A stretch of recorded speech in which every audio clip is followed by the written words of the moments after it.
Hey, Jake here. First off, thank you for listening to Season 1. That's awesome. As you probably noticed, these episodes have different cover art and go by a different name. What happened is we decided to rebrand to Welcome to GameCorp after Season 1. Don't worry though, Season 1 isn't lacking in quality by any means. In fact, a ton of amazing moments are contained in Season 1, plus you get to meet many of our crazy coworkers for the first time. Thanks again for listening, and welcome to GameCorp. Come on, dude, trade me. I can't do it anymore. Everyone on there just talks in GIFs. It's killing me. No way, dude. I'm not touching that platform with a 10-foot keyboard. Come on, you'd love it, dude. You get to judge people for, the smallest infractions. You get to jump on every fleeting 10-minute trend. And there's a possibility that Wendy's could call you a miserable, smelly little ferret. You would love it. Nope. You jumped on running Twitter. Now you live with it. I'm perfectly content posting MS Paint on Instagram for likes and friendly comments and things like that. I love it. Oh, but that's what I want. JB, what about you? Nope. I'm the only one with the technical know-how and charismatic flair for running our MySpace. Well, that and Twitch. Yeah, but Numbskulls! Oh, shit. Is that the boss? Oh, I thought he wasn't supposed to be back for another day. Oh, crap. What do we do? Don't worry, guys. It's fine. I got a plan. What is it? Every man for himself! Oh, shit. Fuck. Go. All right, go. Yeah. Oh my god. Oh fuck. Oh fuck. What do we do? Oh fuck. What do we? Oh my god. We are so boned, dude. In here. Okay.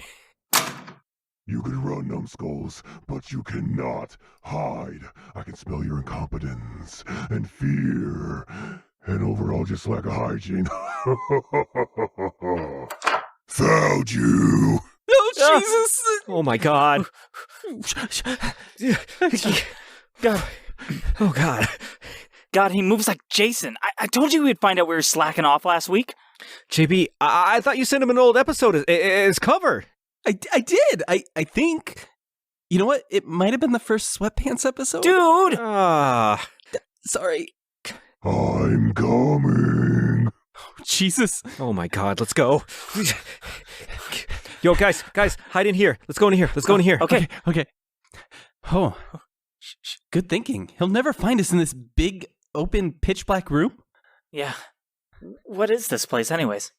Sign said it's a sports center, dude. Oh, yeah. Okay, good thinking. I mean, I don't think anybody would ever come in here except to engage in extreme contact sports. Oh my god, how did you find us? I mean, oh, hey there, boss. How did you find us? Shit. Oh, numbskulls. So predictable. Just slap some yellow paint on a door and a bit of clever directional lighting, and you were drawn into my trap like gamer moss to a well-rendered flame. What? We weren't running from you. We were running to the gym for exercise. Oh. Yeah. So, do you boys play sports then? Sports? Like EA Sports? Oh, yeah, we love sports. It's in the game. Well, while in Vegas visiting what I thought was a blood sports arena, I witnessed what was described to me as a dodgeball tournament. It was a game of pure domination, humiliation, and big red balls. But best of all, a perfectly legal way to cause harm and bodily injury to others. So I hired a few extreme workout buddies so we could start a corporate league.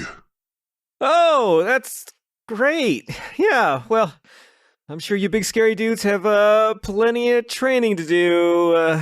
Yeah, we'll just leave the gym to you guys. Come on, let's go. Not so fast. Yeah. Oh, geez. Whoa! Oh, That are was you okay? close. That thing was doing like Mach 5. Holy cow. Before you boys go, we're having an open match to generate some buzz. And since you're so into sports, you should form a team and play us. Sound good? Sure. Yeah, we could do that. Good. So, is that it? Oh, yeah. Yeah, you could go now. Whew. Oh, and by the way, Yesman sent me last week's actual episode.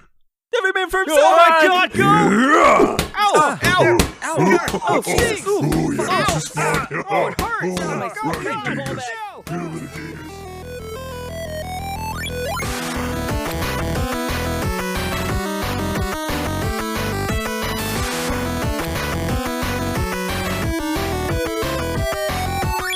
Welcome to the 21st episode of Head2Head, a video game podcast brought to you by GameCorp, the totally not evil video game media conglomerate. Upper management, in their infinite wisdom, has hand-chosen us, a couple of low-level employees with zero experience, to serve as your host for this head-to-head, no-holds-barred matchup between two games to see which will stand triumphant. I am Cowboy. I'm Sentient Sandwich, Jake. And I am JB, a.k.a. Judgmental Babushka. Aw, Grandma! In today's Vodka. in today's battle, we'll be facing off two contenders for the title of Champion of Dodgeball Domination. Domination. With Dodgeball Academia versus Knockout City. Oh my God. yeah. We just gotta say, 21 episodes in, this is our first sports episode. And it couldn't have come late enough. And it could come in. I hate And I love sports. the fact our first sports themed episode in the entirety of the show, and we picked the nerdiest fucking sport we could without like jumping straight into Quidditch. You guys know who you are. Quidditch. Wait, Quidditch? Wait, like the thing Harry Potter plays? Yeah, did you know people Man. play that for real? Wait, flying I'm is regretting our decision to play dodgeball. I think we should have done Quidditch. We should be flying, guys. Better episode. We could play the Harry Potter Quidditch game in the future. It exists. It's real. No, dude, have you not seen the real Quidditch? Like, I shit you not. No. Some bored-ass college students back in the day, and I mean, it might still be going on. I haven't really looked into it, but back in the day, especially in like the height of the original Harry Potter movies and things like that, people came up with a way to play Quidditch for real, complete with rules and regulations, referees, all this shit. Of course, you run around a field with a broomstick between your legs. You don't actually get to fly. But yeah, man, there were actual real Quidditch leagues, and they might still exist. They might still exist. In fact, I shit you not. A few years ago, I met somebody whose best friend played in a Quidditch league, and A league. They had leagues. yeah, man. So it's That's real. awesome. It's real. If you guys don't know, Extreme Frisbee has a league. that's true. Yeah. So yeah, listeners, if you don't know, look it up. Look it up. I don't even know what to search. Real Quidditch. I think we're in the wrong business. look I it mean, up, to might be get into it. honest, Play it. what we should have done instead of making a podcast is create, like, you know, one of those where they put the big fans in the ground and you're weightless. We should have done one of those stadium size where people can play Quidditch. That would be amazing. So people just float around and slowly bump into each other. Yeah, and there's a level of skill because you have to learn how to float and lift up and go down when you need to, and you're trying to score, and then you just throw a ball like a little drone Quidditch, like what is that? The snitch. Yeah. You throw that out there and it flies around on like a random path, and then that would be amazing. I think we should have done that. It would be so insanely difficult, way more difficult than you are thinking and believing it would be, because the people who go in those like skydiving simulators have to form very, very specific kind of like formations and positions to keep from like, I don't know, dropping into the fan and getting diced up like a blender. Exactly. That's what's where the I assume skill there's no comes guards in. on the fan. And like Trying to do that and catch the golden snitch. Trying to stay alive. And you have a softball with a baseball bat that you're just clocking at people? Well, hold on. This is the future of sports. This is amazing. How does the snitch work in real life Quidditch? Like, do they paint a hamster gold and let it run around, or like? Oh, I already said it. It's a drone. No. It's a golden drone, and it flies around on a random pattern that you code in Python with math random. Not in your nerd fantasy, in the real thing that Jake described. In real Quidditch, not In Harry real Potter fake Quidditch, but in Jake real described. Quidditch IRL. What are you saying right now? This was my idea. Patent pending. No, I'm talking about the real deal, baby. I'm talking about intramural Quidditch. So, like, I don't know. Caveman Quidditch? To answer your question, I have no freaking clue how the snitch is supposed to work. Like, I don't know if it's just some dude who wears a yellow shirt. It's a dude in a yellow shirt running around going, "Look at me, I'm the snitch." As he runs around. As a child, you just know he would have around that voice as fast as possible. You know that's the voice of the snitch. You can't catch me. Oh. It has to be British. All snitches are British. They just have Remember that, floaty folks. voice.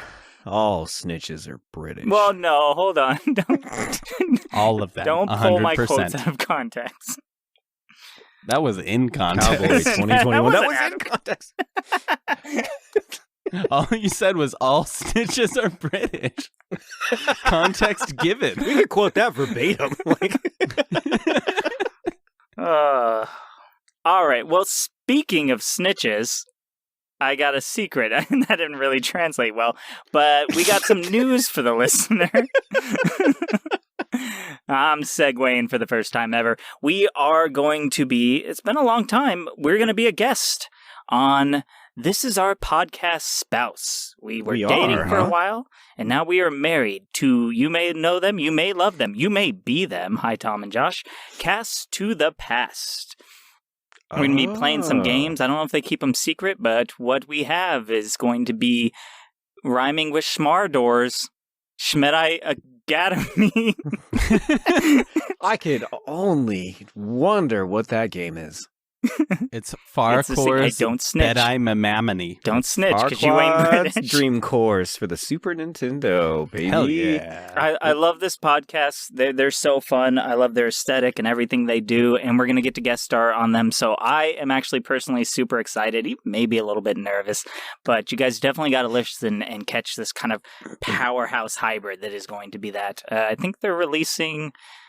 Who can do calendar math? It's going to be around now, right? That we'll be recording and maybe releasing. Yeah. When this episode finally comes out, it's going to be, around the same time that theirs will. So just keep an eye out. I mean, you could follow those guys too, right? And get that notification. Oh, yeah. So, hey, you get to double dip yourself in a little head-to-head goodness. Cast to the past with the word to. Yeah, it's going to be head to the past. Head to the past. It's H2HX, cast to the past, baby. Hell yeah. Oh, yeah. Colon, Rule 34, question mark. Oh, I like the question mark. Exclamation. Oh, so it was a question, but now you're like, that's really happening?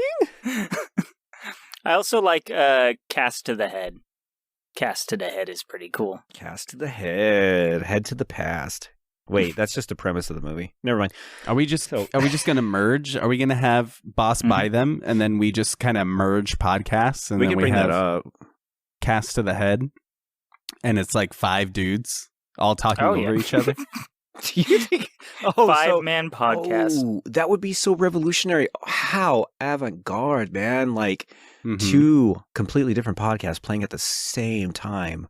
One in your left ear, one in the right ear. It's like double the media consumption. Like, step the fuck over people who listen to their podcasts at 3x speed. Now you're getting 2 at a time. I like this idea. The double team, dude. It's the best way to listen to podcasts. Honestly, if you can't do it, then you don't deserve to have ears. It's like, if you can't listen to podcasts while being double teamed, I mean, are you really a podcast enjoyer? Term. God, it's like a nerdy Eiffel Tower that I'm into. Yeah, it's so funny because we probably, I mean, the 3 of us sound enough alike. 5 of us, nobody would know who's talking. I would lose track of who is talking at any given moment. Oh yeah, it's actually may as well just make it a prize. $5 to who can tell who is who in this recording. That'd be a great trivia segment. All right, we're about to say a number, and then you have to send in the answer of who said what number. You have to guess who said this. It is the almost a little bit not okay trivia challenge of which of these people is who. Who can tell the white person apart? Who can tell the white person apart? All right, let's say our numbers. 2. 3. 9. It's the same. It's the same. I don't even know who said what. Did JB go twice? Was that me? I mean, spoiler alert. Cowboy said all JB, 3. did you go twice? We did this gag already. Yeah, we did. All right, we got. Oh, right, Five you are, Jake. buccarinos. We got a little more news. We don't normally do news, but Oh, right. JB. Yeah, absolutely. Right you are, Cowboy. So we have some big news coming up. Some maybe format changes, Really? maybe some extra additional more. We're becoming So you're saying more than evolution. you're saying all the bullshit that we were talking about in Sweatpants Volume 2, there's actually some merit to it? There is, or maybe there may be a little bit of merit to it. So and we're getting close to announcing whether or not, if there is maybe some merit to it. Whether or not Suspense. what we're not talking about is or is not real, or if we are not really talking about anything at all. Like, I'm not violating an NDA right now, but if I was, what I would say is that there may be some extra things coming out in the future, some format changes, some more ways for you to interact with us, to engage with us, more ways for us to interact and engage with you. Wow. Intriguing. And we're all theoretically very excited about Or may how not. the future is going to go May or may for not. Head2Head, a video game podcast, Theoretically allegedly. Allegedly. Allegedly. We're allegedly pretty excited. Allegedly excited. Some people say. There's some people who say we're excited. Sources have claimed. Mm-hmm. Rumor on the street. So stay I asked a Magic 8 Ball tuned. if this was all true, and it said, ask again later. So... Oh, it's still on the table. It's still on the table. Check out Snopes. Yeah, check out the Snopes article about Head2Head, a video game podcast, to see what's really going on. No, but seriously, we may or may not have things or non-things coming up. Just to clarify. Maybe. Okay. Stay tuned for more potential Okay, leaks. Barrett.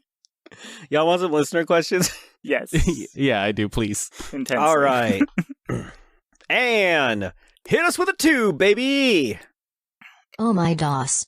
I don't even work for you. I don't want anything to do with you, or your silly podcast. Yeah, but you're literally installed in our drop pod. That's through no fault of my own. Ugh. I guess if this is how I can get you to stop talking to me, incoming pod drop from floor 22. All right. Thanks, Anne. I kind of want to get Anne to like me. I don't. Okay, we'll try. I think she's never going to. She might like me eventually. I guess if I just try really hard. Thank you, Anne. We appreciate you. I hate you the worst of all. Well. Okay. Just go ahead and I'll just take it this time. I got that. Okay. All right, let's pop it open. All right. This round of listener questions is brought to you by ROM Universe. This one's real. The most popular ROM library on the internet, where the creator actually had the balls to charge people money for faster downloads to Nintendo ROMs, and the stupidity to think Nintendo wouldn't have him killed in a tragic boating accident if he didn't burn his website to the ground. Here's to you, ROM Universe. Okay. This first question comes from... Wow. We got the ROM Universe? The ROM Universe. The former Ron. The late... This is more of a posthumous ad for sure, I think, by this time. In memorandum. Been on the back burner. Rest in peace, owner of ROM Universe. So, this question comes in from, holy shit, it's a podcast question! Beer, beer, beer. Ooh. This question comes hot off the presses from Kids. What are we watching tonight? Now, if you are a movie buff, if you're a movie buff, you like listening to people review movies, this podcast has a really fun spin on it. It's a dad and his daughters, and you get to hear like their really awesome take on it. They have some really fun personalities. They're a lot of fun to listen to.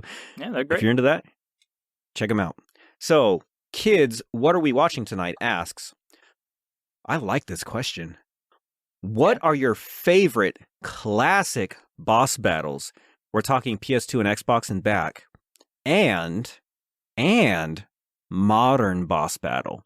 So dig back to your childhood and then slingshot yourself back to today. Let's find out. Can I go first? Yes, let's find out what our favorite... Oh, God. Wait. Can be PC, console, handheld. but the solo player bosses really stand out. There we go. Yeah, go ahead. All right. Cool. So if I'm looking retro, the first boss battle that really stuck in my mind, and I'm sorry, Cowboy, I'm talking Final Fantasy VII. Okay. And it's the first boss you fight. It's the scorpion robot. Oh. He's classic. And it's a super easy boss, but it's like, it was the first boss battle of my young childhood life in gaming. And before that, all the games I played were more kid friendly, or they were like Tony Hawk's Pro Skater, things like that, where it's like there wasn't these battles. That was the first legitimate RPG I played. And that scorpion boss, I was like, oh my God, you can attack the tail and you have to wait. And there's like, he's doing a thing. So now I'm going to defend or I'm going to heal. And there was strategy involved with it. And it really, that was the beginning of the love of RPGs I have today, and just in general the love I have for gaming. That was the game that brought me into this world, and I will thank it forever for that. Such a good game, such a good boss battle. If I'm thinking modern, the first thing that stuck out in my mind, and the first thing that came to mind, which must be the most memorable, is the Hades battle. When you're finally fighting Hades. Yeah. And you have, he's going around, and you've worked your entire run up to this point. You've gotten all the upgrades, you've gotten the extra spells from the gods of the Pantheon, and you've done all this stuff, and you're going after him. And when you finally beat him, and the voice lines and the contact you have with him, and I'm trying not to spoil anything, but it's so well interwoven with the story and with the character development over time, and the fact that it changes each time you go through that. And then what comes next? It's like, that was a mind-blowing boss battle for me, because most of the ones between Final Fantasy VII and Hades honestly have been kind of just whatever. You beat the boss, you move on, you never think about it again. There have been some ones in between that I'm sure some of you will hit on, but I gotta say, those are the two, retro and modern day, that really are the best boss battles of all time, I gotta say. They're good. That's I awesome. like them. One more than the other. Actually, both. I love both those games. So, What about you, Cowboy? I'm going to go old first. Let's go into the past. And so I'm taking this as like mind-blowing bosses, like favorite, but it's like what had an impact on you, because I have bad memory. But there is one boss that I always remember, and that is going to be Contra 3. I think it's like level 2, where you get to play those top-down sections, where instead of like... Yeah, side screen on, it is top down. You get to run around and turn. But there's this big oogly mass with these tentacles that kind of spit out and try to grab you during that. And you get to rotate around him. And just, maybe it's not so much the boss, but that mechanic of switching you to top down and making you take on this boss while in split screen multiplayer and like take out his each tentacles and avoid all the ads coming at you. That was really neat as a kid. I'd never seen anything like that, because when you play a side-scrolling screen-on game, that's what it is. That's what you're in for. Same thing over and over. And then it drops you into that new world, not as a gimmick, but as like, here, it's a level. You're going to go through all this, collect stuff, and face a boss at the end. Like, my mind was blown. It's a lot of what like Battletoads did and all those other games that weren't afraid to break the format. So Yeah. that has always stood out in my mind. I always think of him. It was some just googly ooze with little round ball tentacles. Something about Sega games where they never had straight tentacles. They always were comprised of like a section of balls, like a chain. Yeah, connected balls. that? Changed itself for connected balls. I think that's just a sprite thing, because Super Nintendo did the same thing. I think it's just like Vector Man. Yeah, it's just a thing of that era. It's just a thing. Slingshot Forward to the Future. Whoa! Whoa! Sorry. It's just a metaphor. There's a game I've been playing a lot, so I'm going to dive into a game. This is kind of cheap, but I've been playing Slay the Spire a lot. And it is a great roguelite. Well, I think it's straight up, roguelike maybe then, because you can build. Where you run through this tower, and you run through 3 levels with a boss at the end of each, and then if you can find the hidden artifacts, not really hidden, but locked away artifacts, you can face the hidden boss, the heart of the spire. And this is such an addicting game for me, because you start with 10 basic cards, and you have to find cards from the monsters you kill, either rejecting them or accepting them. And for anybody who's into Magic the Gathering and stuff, you have to build the perfect deck. It's got to be ready. You got to have that good deck for when you get to that boss. Like, you can't have too big a deck. You got to have a small deck. I see what I'm doing here. You can't have too big of a deck. It's not the size of the deck. It's the motion of... It's the synergy between cards. That's right. I was halfway through being like seriously saying that before I realized what it sounded like. I'm sorry. You got to build a really good deck. You got to have a good deck for that final boss because it all culminates up to him. And it's one of the most intense boss. Most of your attacks do damage back to you. He takes away your ability to play certain cards. He will do massive damage to you. And when you beat him, when you build a really synergistic deck and like you absolutely wreck his shit, it's so good because he's such a difficult boss. So that's like, he's memorable to me. I always think about him because I still to this day, I've been playing it for like a year. It's a card building game that I've just never given up.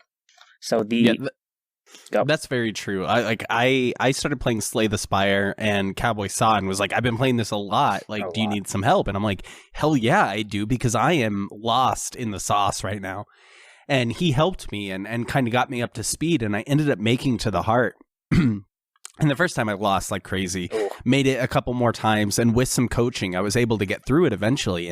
And Cowboy's absolutely right. You have to give that heart a good decking. You know, you just have to lay down that deck. Otherwise it's just not going to go well for either one of you. And that's not what we want. Right. So a bitch. Thought you were being sincere. Anyway, Jake, what was your answer? All right. So I think my answer is going to have some honorable mentions, but it's because I've already talked about these games before. Like, I will say, hands down, my favorite retro boss. So it's actually the very first final boss I got to when I was a kid, and that was the Dragon Lord in Dragon Warrior 1. Oh, okay. Yeah, but I mean, I've already talked about that all the way back in episode 1. Jesus, 10 years ago, right? But when I finally got to the Dragon Lord, which was so hard to get to, and he's the only enemy in the whole game who's so big, he takes up more of the screen, and like part of his sprite is over your text box and things like that. It was so imposing and so weird to see that he was like out of frame and stuff like this. My little kid brain was like, whoa! But let's fast forward that a little bit. Another honorable mention, Sigma, because I fucking couldn't beat Sigma when I was a kid. But so... Yeah. This counts. Don't tell me it doesn't. When I was a kid, one of the games that I played... No, let me set the stage. I'm going to set the stage. Okay. It's a cool morning on the lake. The clock says 5 a.m. I'm on my boat. It's like day 4 of a fishing competition. Day 4 of a fishing competition. I've chosen my tackle. I know where to go. I need to get there quick, and I need to vanquish my foe. I cast my line into this murky lake filled with pond weeds and lily pads. And as I reel my lure in, I see it.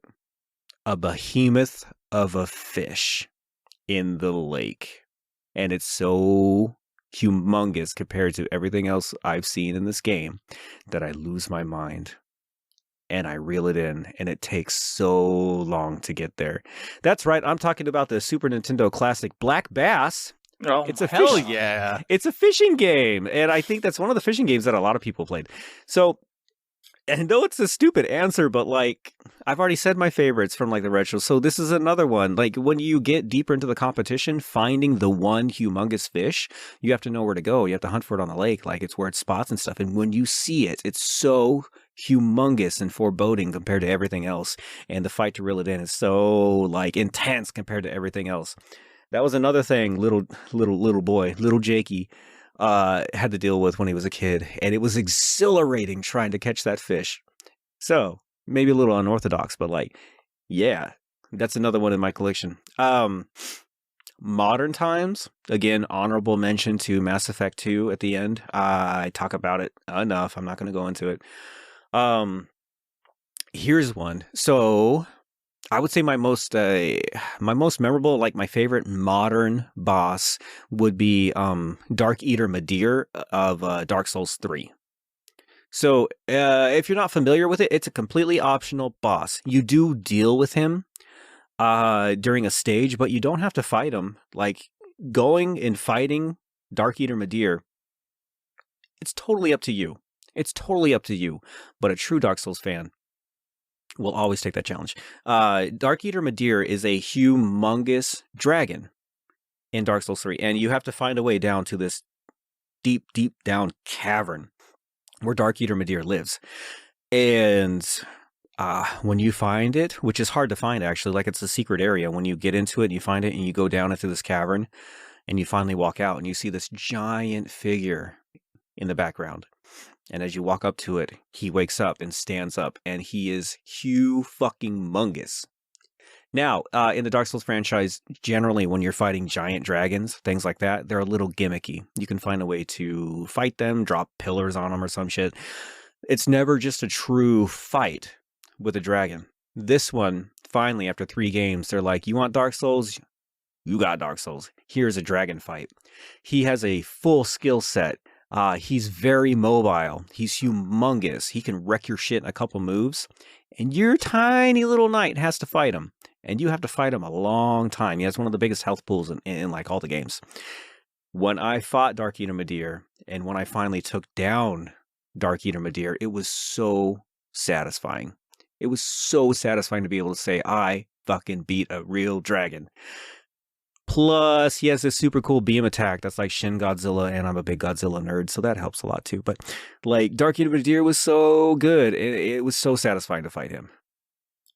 Hell yeah. Hey, if we're doing honorable mentions, I want to throw some out too, can I? I do too. I do too. Do it, baby. All right, JB, go first. I forgot. Oh, okay. See, hold on. It'll only take me a minute. Go, JB. I want to do it. All right. In a little bit. So I got one retro and one modern. The retro one is going to be Super Mario World, and it's the first main boss, which is you're on that little seesaw, and the dude's throwing those things, and you have to jump on his head. Oh, yeah.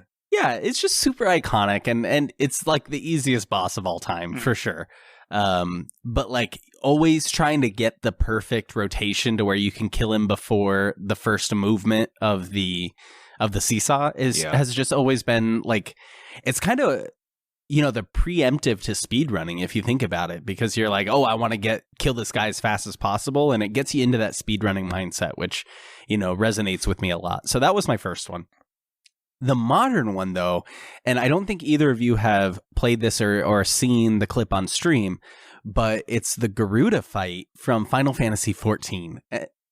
Oh my God. Oh my God. As far as an MMO fight, like I've made it all the way through the Lich King in World of Warcraft and beat all those bosses, and it's great. And there have been some bosses where I'm like, that was pretty cool.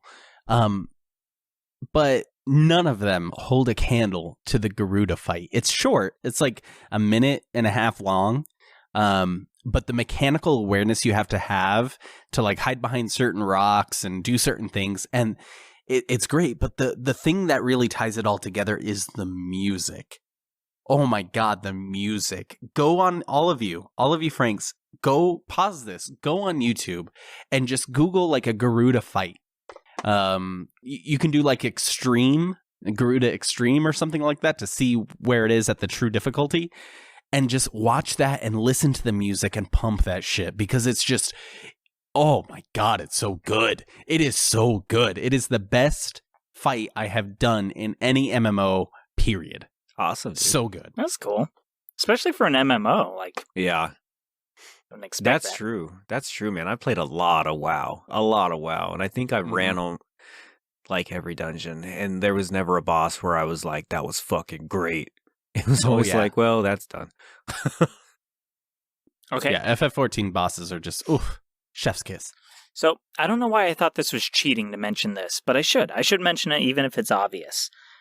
The best boss is going to be, and you can take your pick from Shadow of the Colossus. Oh, yeah. Any of those are, it is just a game dedicated to the best bosses ever. Mm-hmm. And boss battle of the game, yeah. Mm-hmm. Boss battle of the game. I think so. I have to pick one, and I don't think anybody's going to pick the skirt boss at the very end, where you climb its skirt up to its head. I'm going to pick the guy with the big sword that fucking, he smashes it on the ground and you climb up it, because there's something about the third boss. Yeah. The scale about that guy is so cool. Like, the first guy is classic. Everybody loves him. He's a great boss. Mm-hmm. He takes one for the team to get the game's tone started. But that just tall guy helping, like, really set the scale of the game. Seeing that sword come down and then grabbing it and seeing yourself go that high up in the air and just kind of move at the whim of this giant stone sword is awesome. It's the best feeling of clinging to a monster, because it was a little bit of clinging to a monster, the game. Like, cling to this giant beastie. Kill it. This is what you're doing. This is the gameplay. And that was the best iteration of it. Is grabbing this dude's sword and then getting hoisted into the air. But any of them work. That's true. I've played a lot of games where one of the mechanics is grabbing onto a giant beast, whether mechanical or natural, and none of them have done it justice the way Shadow of the Colossus did. I agree. Dozens of years ago. Yeah, and I think there was one, like, did anybody do Dragon's Dogma or something? I swear I remember playing the demo. I've played Dragon's Dogma. There's a lot to like about it, but in my opinion, there's a lot to not like about that game too. So yeah, that's a disappointment, because I played the demo and I wanted to get into that. I'm like, dude, what if this is Dragon Age plus Shadow of the Colossus? And that's where my brain said that could be amazing. Yeah. But then it lacked luster, and I never heard anything else about it. And same with the remake. My only disappointment is I don't own a PlayStation. I'm not a console fanboy of any of them. I just happen to own an Xbox because that's what's in my house, and I will not get two. But Jake, have you played Shadow of the Colossus remake? The remake of it? No, I actually haven't. I would love to, but I never had the opportunity. No, I only played the original. I've seen some clips. It looks goddamn beautiful, like ridiculously good looking. And I don't want to buy a PlayStation, but I want to play it. So if somebody can tell me how I can do that. With money, baby. No, I don't. Go on the internet and spend your money for a PS4 or a 3. I don't even know what it's on anymore. It's on 4 and 5. Buy a 4, baby, now buy it. And play Shadows of the Colossus Remastered. Okay, that's my only honorable mention. That's all I got. I don't ever complete games. I play to the middle until I get it, and I've sucked the most profitable fun out of the game, and then I let it go. Well, there you have it. Kids, what are we watching tonight? It's Birdo. Hell yeah. I like the bird from Shadow of Colossus. He's probably not named Birdo. Is that Birdo? Isn't Birdo the egg-shooting bird? Bow. Egg-shooting dinosaur, kind of with like a big tube mouth. Yeah, that one. He, she that makes this noise. Bow. Bow. Bow. Bow. Bow. Bow. Bow. Okay. Could this be ASMR? All right. Anyway. No, it's the opposite of ASMR. It's loud and annoying. RMS.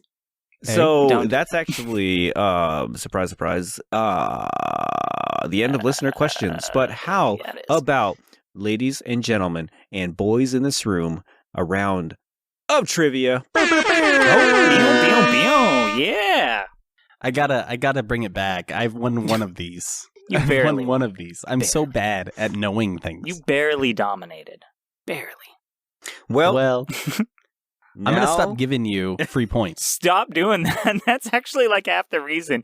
You're like, I'm gonna give him my answer. I'm gonna give him 2 points. Yeah. I need to stop being nice. I need to stop being sportsmanly. You would be a couple ahead if you weren't so dang gentlemanly. Yeah. All right. So this round of trivia, we're doing it a little different. It's called Recognize That Sound. Do-do-do-do-do-do. So in this one, I'm going to play some audio clips. You're going to listen to it and recognize that sound. Just give me the name of where it's from. You recognize it, tell me where it's from. You get the point. Easy peasy. Are they all from video games? Or should I think everything? Let's go ahead and hear your buzzers. It's Jake, episode 5. Wait, was that a soundbite? Jake, episode 7. Let's go ahead and get your buzzers. Oh. The correct answer is Jake, Bow. episode 21. No, he took bow. He beat you to it. He took bow. It took bow. Oh. Bow. All right. She went for the win. I'm gonna take the Squidward / villager. Huh. Okay. Bow. All right. Ready, your buzzers. Bow. Or Snape. Potter. It's all those It's all things. 3. Bow. Sorry, my finger slipped. All right, gentlemen. Let's see if you recognize this sound.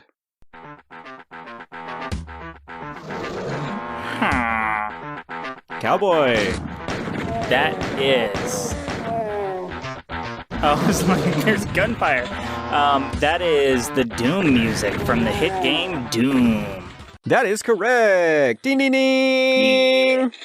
Actually, it's Master of Puppets. Incorrect.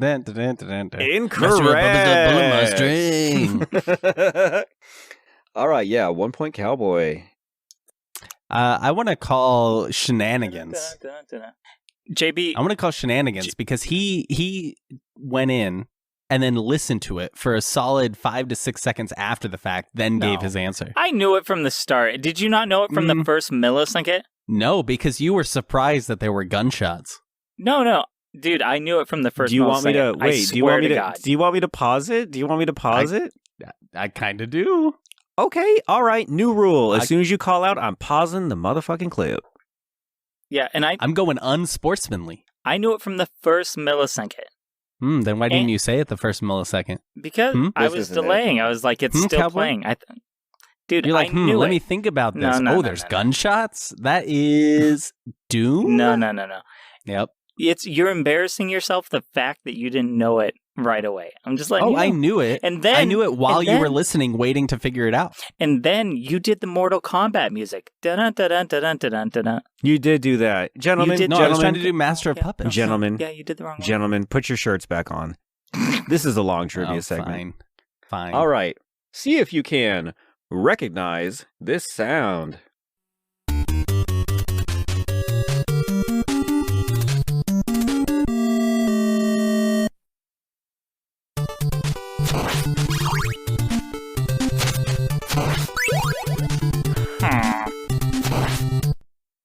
Cowboy. Castlevania. Ding, ding, ding, ding, ding. Yes. That is Oh my correct. God. That is the What? original Castlevania. That's actually, if you listen to the audio track, that's actually the game from the beginning. That was actually someone just firing up and jumping into the first level of Castlevania. That was so short. That's all I need, dude. I needed more. No, if you listen to the original, you know those tones. I never played Doom or the original Castlevania. Shout out to the band Mini Bosses. They are good. Yeah, a video game band that ingrained those songs in my head. They are the reason I won that. Look up the Mini Bosses. Yeah, I absolutely agree. Yeah, Mini Bosses are awesome. You can actually check their stuff out on Spotify and stuff. They are a local band in the town we live in. And, dude, back in the, I don't know, what was it, early 2000s? That shit fucking rocked. Oh, their concerts were insane. All Good right. stuff. All right, gentlemen. Oh, actually, this one's going to come with a bonus point. Name the game. And, I mean, a bonus point if you can name what battle that this track is played in first. Okay. Ooh, okay.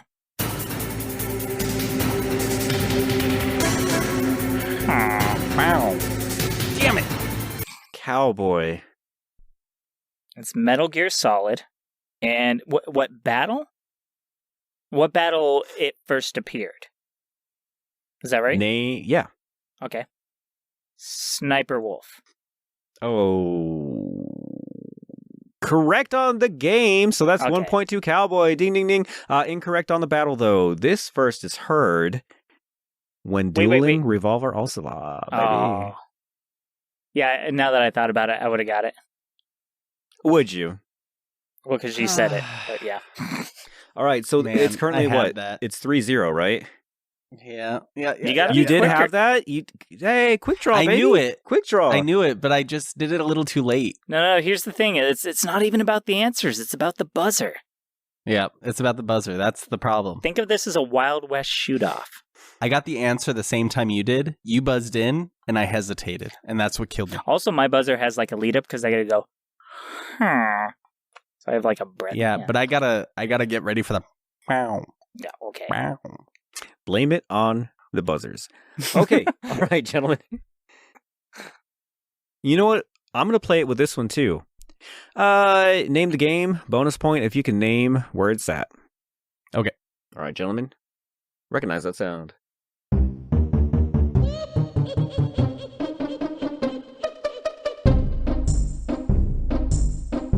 I don't actually know this. Wait. Hold on. No. Ooh, JB! All right, I don't know the name of this, but I have a weird memory of a Mickey Mouse game with a paintbrush. That is... Is that even close? That's... I don't know if it's in the realm of close or not. It's a good guess, but it is unfortunately incorrect. I'm not going to play any more of it. No, I'm just replaying it. Dun, dun, dun, dun, dun, dun. Okay, God, I recognize it. The problem is I know this game. In 3. Okay, hold on. I'm just going to throw 2, out Plants vs. Zombies. 1. No, unfortunately incorrect. The correct answer is, this is from Banjo-Kazooie, baby. Yes, it is. My God. My child plays this game so much. So does your child, me. So, this is from Banjo-Kazooie, and that's actually in Gruntilda's lair. So when you're in the lair, like exploring between worlds and stuff. Dude, no joke, he probably has over 100 hours in that game. Wow. I've also never played that game. It's all he would play. Because I've never played it myself. I only knew it secondhand knowledge, so I couldn't picture me playing it. Oh. Yeah. I'm saying it right now. I'm calling it someday. We're going to have a head-to-head battle between Mario 64 and Banjo-Kazooie. That's a good battle. Okay. All right, also, gentlemen. Wife, if you're listening, I'm sorry I should have got that. Yeah, you should have. You should have. All right, gentlemen, recognize that sound.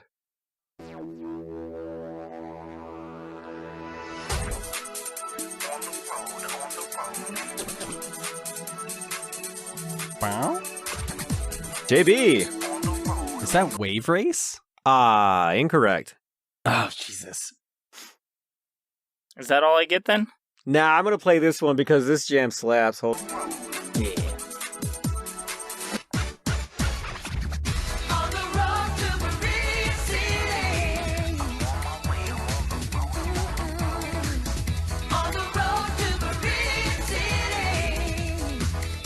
What? I don't want to get copyright claims, so that's all you get. Can I bow this again? What? Yeah, sure, if Cowboy doesn't have a guess. I'll let you go first. No, I won't. Yeah, take it.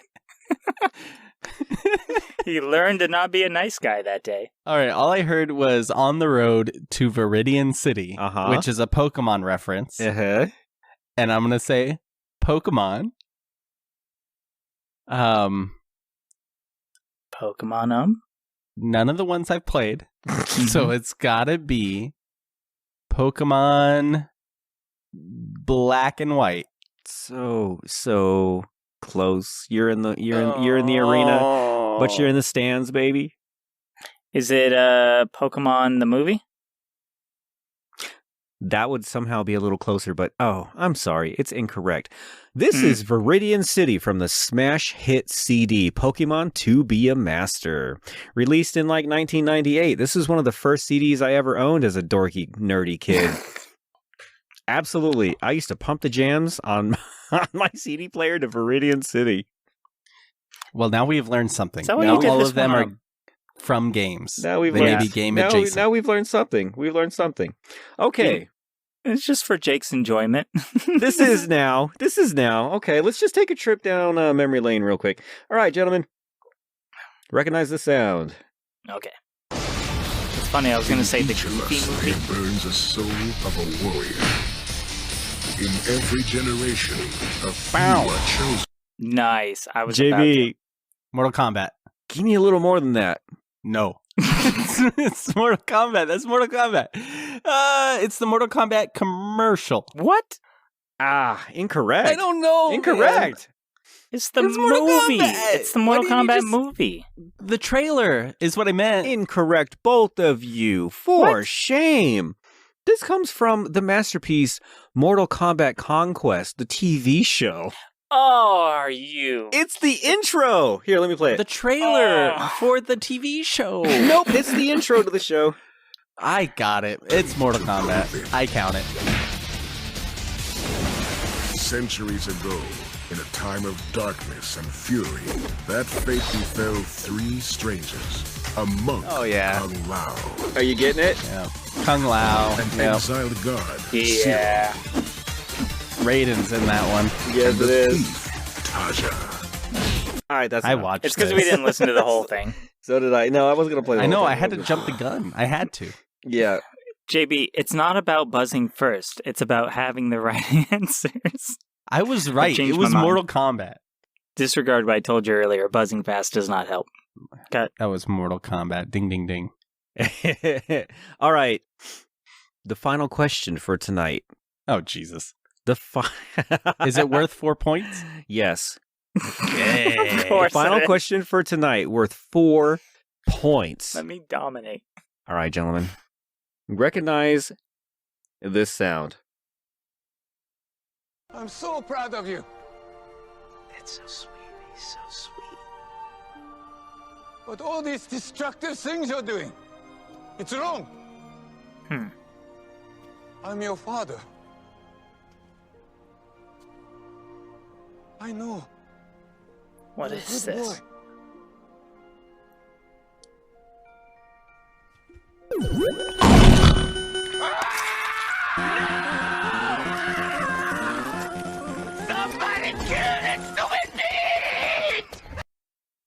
What the hell was that? What was that? All right, gentlemen, recognize the sound. Wait. God, that's familiar though. Is it Is it from the movie Pixels? Oh, shit! Cowboy sweeps it! No. Holy shit! A 7-point wins tonight. Recognize that sound I am a trivia. champion. Oh, that is from the I'm a movie champion. Pixels. Specifically when I think the creator of Pac-Man meets Pac-Man Yes. and then gets chomped by Pac-Man. Yes, that happened. Yeah, that's it. All right, and as a winner today, you get to enjoy this 100% cotton pre-shrank embroidered GameCorp polo. It's part of the Ooh. uniform we wear all the time, but enjoy another. Yeah, I can wear this one to the golf course though. This looks good. That's right, it is great. But yeah, that's the end of trivia and listener questions and all that good stuff. It's I got a hope little you had- crocodile on it. Yeah, it does. Whatever.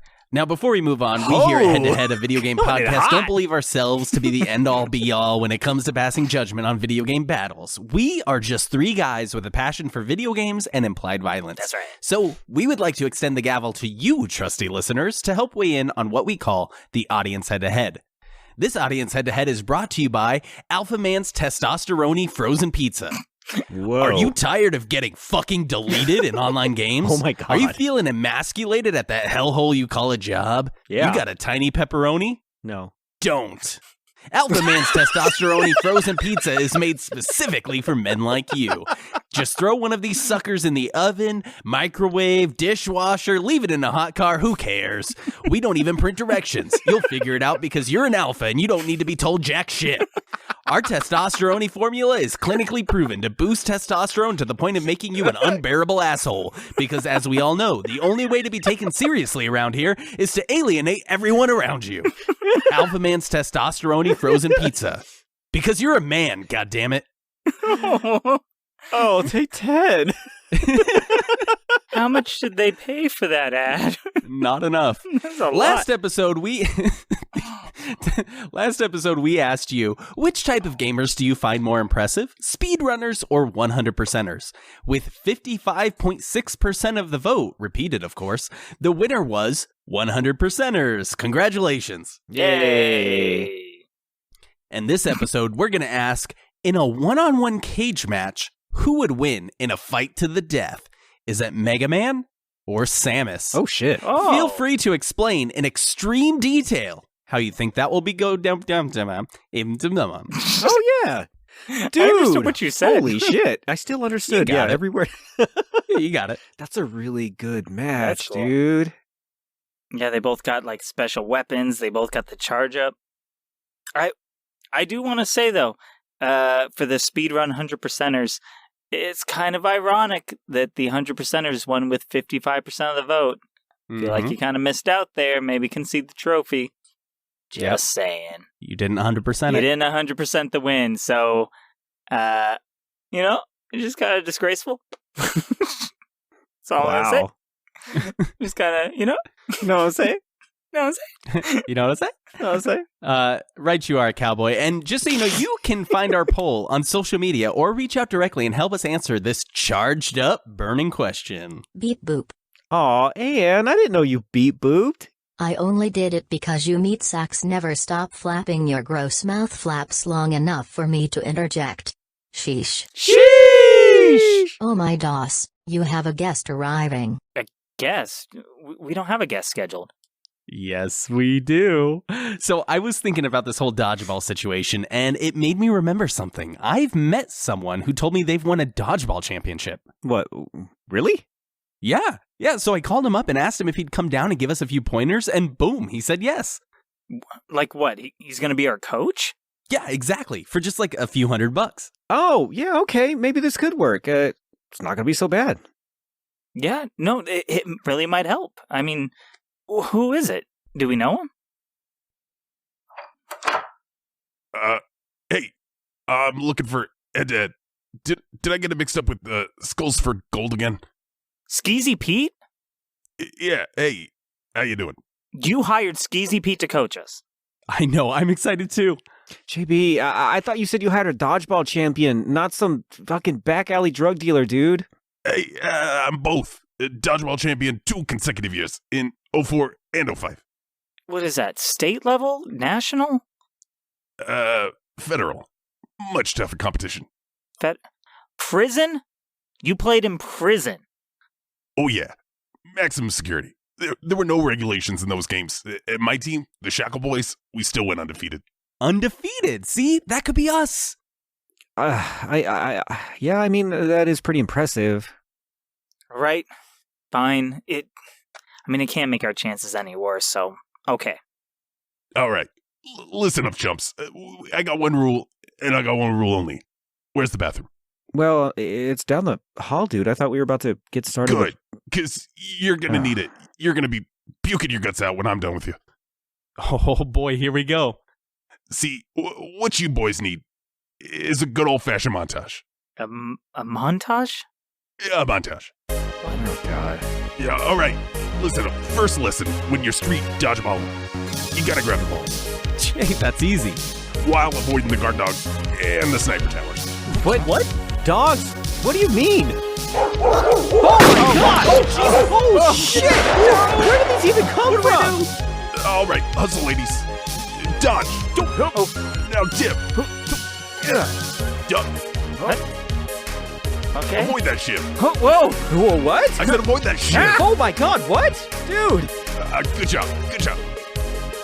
Now dodge. Dodge. Wee woo contraband. Hide your balls. Put them where they'll never look. What does that mean? What do you mean hide the balls? That's a foot over the line. Ow! You just added 2 years to your sentence, cupcake. Keep moving. Okay. Jump. Now done. Happy feet. Now sad feet. Shoegaze. All right. Now roll on the ground like a loose cigarette. All right. Push-ups. Okay. Yeah, push your way to victory. I don't do push-ups. My arms have never moved like this. Who invented this? Now eat the butter. Okay. What? What? The butter? I said eat the butter. Eat the butter? I said eat the butter. It's in the box with you. Oh, fine. It's so buttery. Oh, it's a whole stick. Oh, this is gross. Why butter? Because vegetable oil is for basic bitches. Guard baton. Huh? Yeah. Duck. Duck. Jump. Yeah. Now smear the butter. Okay. Okay. Smooth is fast. And fast is victory. Now slip. Whoa. And slide. Whoa. All right, now lights out. Pretend to be asleep. Pretend like you're sleeping. I want to see some actual Z's about your head's jumps. Are you kidding me? That droopy dog snore won't last 12 minutes in the joint. Wee woo, wee woo.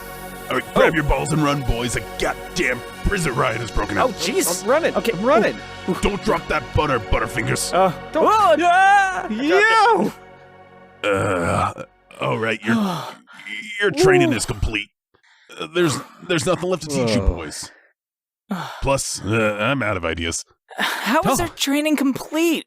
You just exhausted us before a big match, and I mean, half the time you just kept giving us butter. Yeah, what was with the butter? Well, that's an old dodgeball secret, and when the time comes, you'll know what to do, or whatever.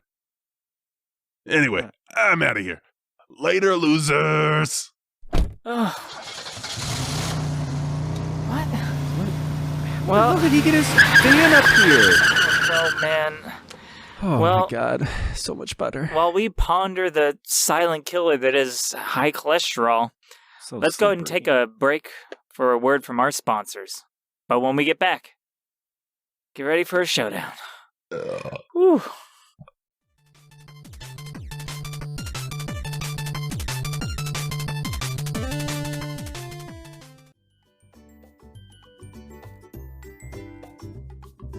Head2Head, a video game podcast, is brought to you by Crazy Cats, the #1 peripheral for visiting friends, younger brothers, and masochists worldwide. Crazy Cats is proud to announce their all-new Liger G2 Mach 4 Gentleman Edition controller, compatible with literally every console, thanks to its bulky, squid-like connector cable. The Liger G2 Mach 4 Gentleman Edition controller features programmable face buttons, 6 back buttons to mash in frustration, 3 triggers for some reason, no shoulder buttons, and a whole lot of attitude. Plus, Crazy Cats has teamed up with Hitachi to revolutionize the world of haptic feedback by placing a 6600 RPM high-voltage brush motor that allows the Liger G2 Mach 4 Gentleman Edition controller to provide a rumble so strong it can rip the controller right out of your hands. If that wasn't enough, the Liger G2 Mach 4 Gentleman Edition controller also comes in a variety of colors, all of which are translucent. Game nights will never be the same when your friends are trying their best not to lose their fucking minds while using this revolutionary controller. Pick up your Liger G2 Mach 4 Gentleman Edition controller at your favorite video game locale today. Crazy Cats, providing gamers the products no one ever asked for. These 2 games will have you dodging, ducking, dipping, diving, and dodging, and rolling like an armadillo putting on his best Sonic impression. You'll be launching balls so fast, your enemies will wish you never launched those balls so fast. Meanwhile, you're laughing maniacally at the super-powered, anime-inspired, physics-shattering special moves that leave the entire battleground riddled with the bodies of your enemies and more discarded rubber than a tire graveyard. Both games are definitely worthy of the title of Champion of Dodgeball Dominance. But which will reign supreme in this episode's Head-to-Head Showdown? Our first contender in tonight's matchup is Dodgeball Academia, an indie game released back in August by the Brazilian development studio Pocket Trap, makers of Ninja, the new animated show premiering on Cartoon Network this month. This is a ball-dodging, anime-plotting, cartoon drawing, role-playing sports game where you'll play as the overly excited rookie Otto in his weird journey to become a ball-chucking champion. You'll work your way through the child-friendly story, forming teams and rivalries from a colorful cast of creative characters, all that looked ripped from a failed Cartoon Network pilot. You'll scour the vast school grounds for all the hidden stat-boosting items and skill-leveling minigames just to break up the monotonous sections of trivial tone-focused dialogue up until, bam, you are thrust into the arena of combat to relive your old high school days, only this time in reverse, as it is your opponents who will be crying, curled up in the fetal position while you pelt their unmoving body with red ball after red ball, yelling, "What's the matter? I thought you liked red balls, fire crotch. What? That's not a universal experience? Well, okay then." All right, my heroes. Academia. Let's talk about Dodgeball. I did it. Let's talk about Dodgeball in the room. Academia. So to set the stage for this game, it is a cool, topish down, side-scrolling RPG adventure, a la stories like Golf Story, right? It takes a sport game, and we play sports ball with those sport games, and they turn it into a fun RPG to play with. RPG mechanics. We're talking teams where you can level different stats. You learn new moves. You get better as you progress. But let's go ahead and start with what's good about Dodgeball Academia. I am flipping a coin. It is flying through the air. It's still going into space. No. I guess I'm going to have to use another coin. Flip it, Cowboy. Go first. What did you think was good about Dodgeball Academia? I think a lot of the design. I think they have a handle on creating really unique characters. And even though I'm not so into the whole... what's the word I can use? Like childlike, like baby game, like, full of wonder and cheer and like joy for the world. I'm not into that. I like hard and gritty. But I did like the character designs. I like the balloon guy you're with. I like the crazy rocker chick. I like a lot of the side characters, like all three the professors that own the place. I mean, I'm using all these layman's, but I like the character design of everybody, and I like the way that the school is laid out and looks. I think their artist did a fantastic job on it. So I think it's fun to run around. That's my biggest plus on it, honestly. How about you, JB?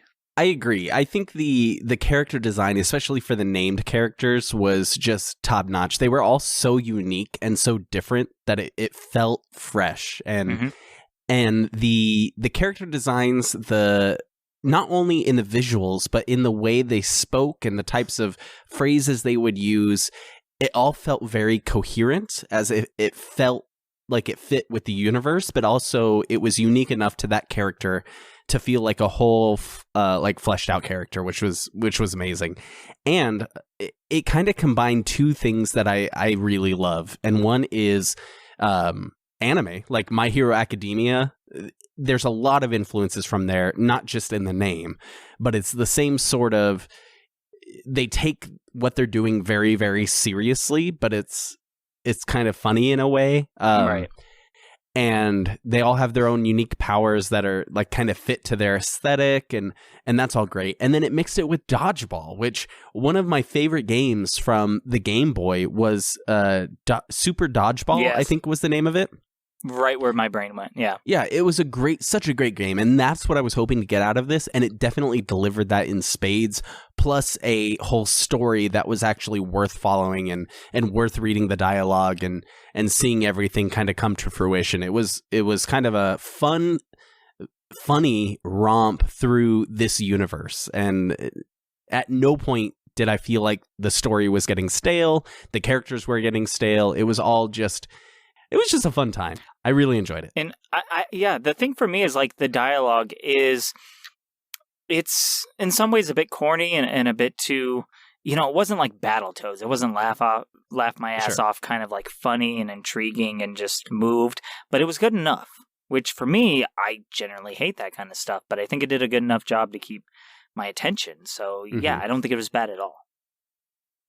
Yeah, I think it was more satire than just straight up humor jokes. Yeah. And so it was a little bit under the radar. The humor wasn't just in your face. It was more tropes and making fun of certain like types of characters that you would see in anime and see in video games. And I think that was all. It was just wonderfully done. There was a definite sense of satire, like in everything that they did. Though they did it genuinely, it did feel like they knew they were poking like fun at things they are existing in tropes that they used. So I felt that too, definitely.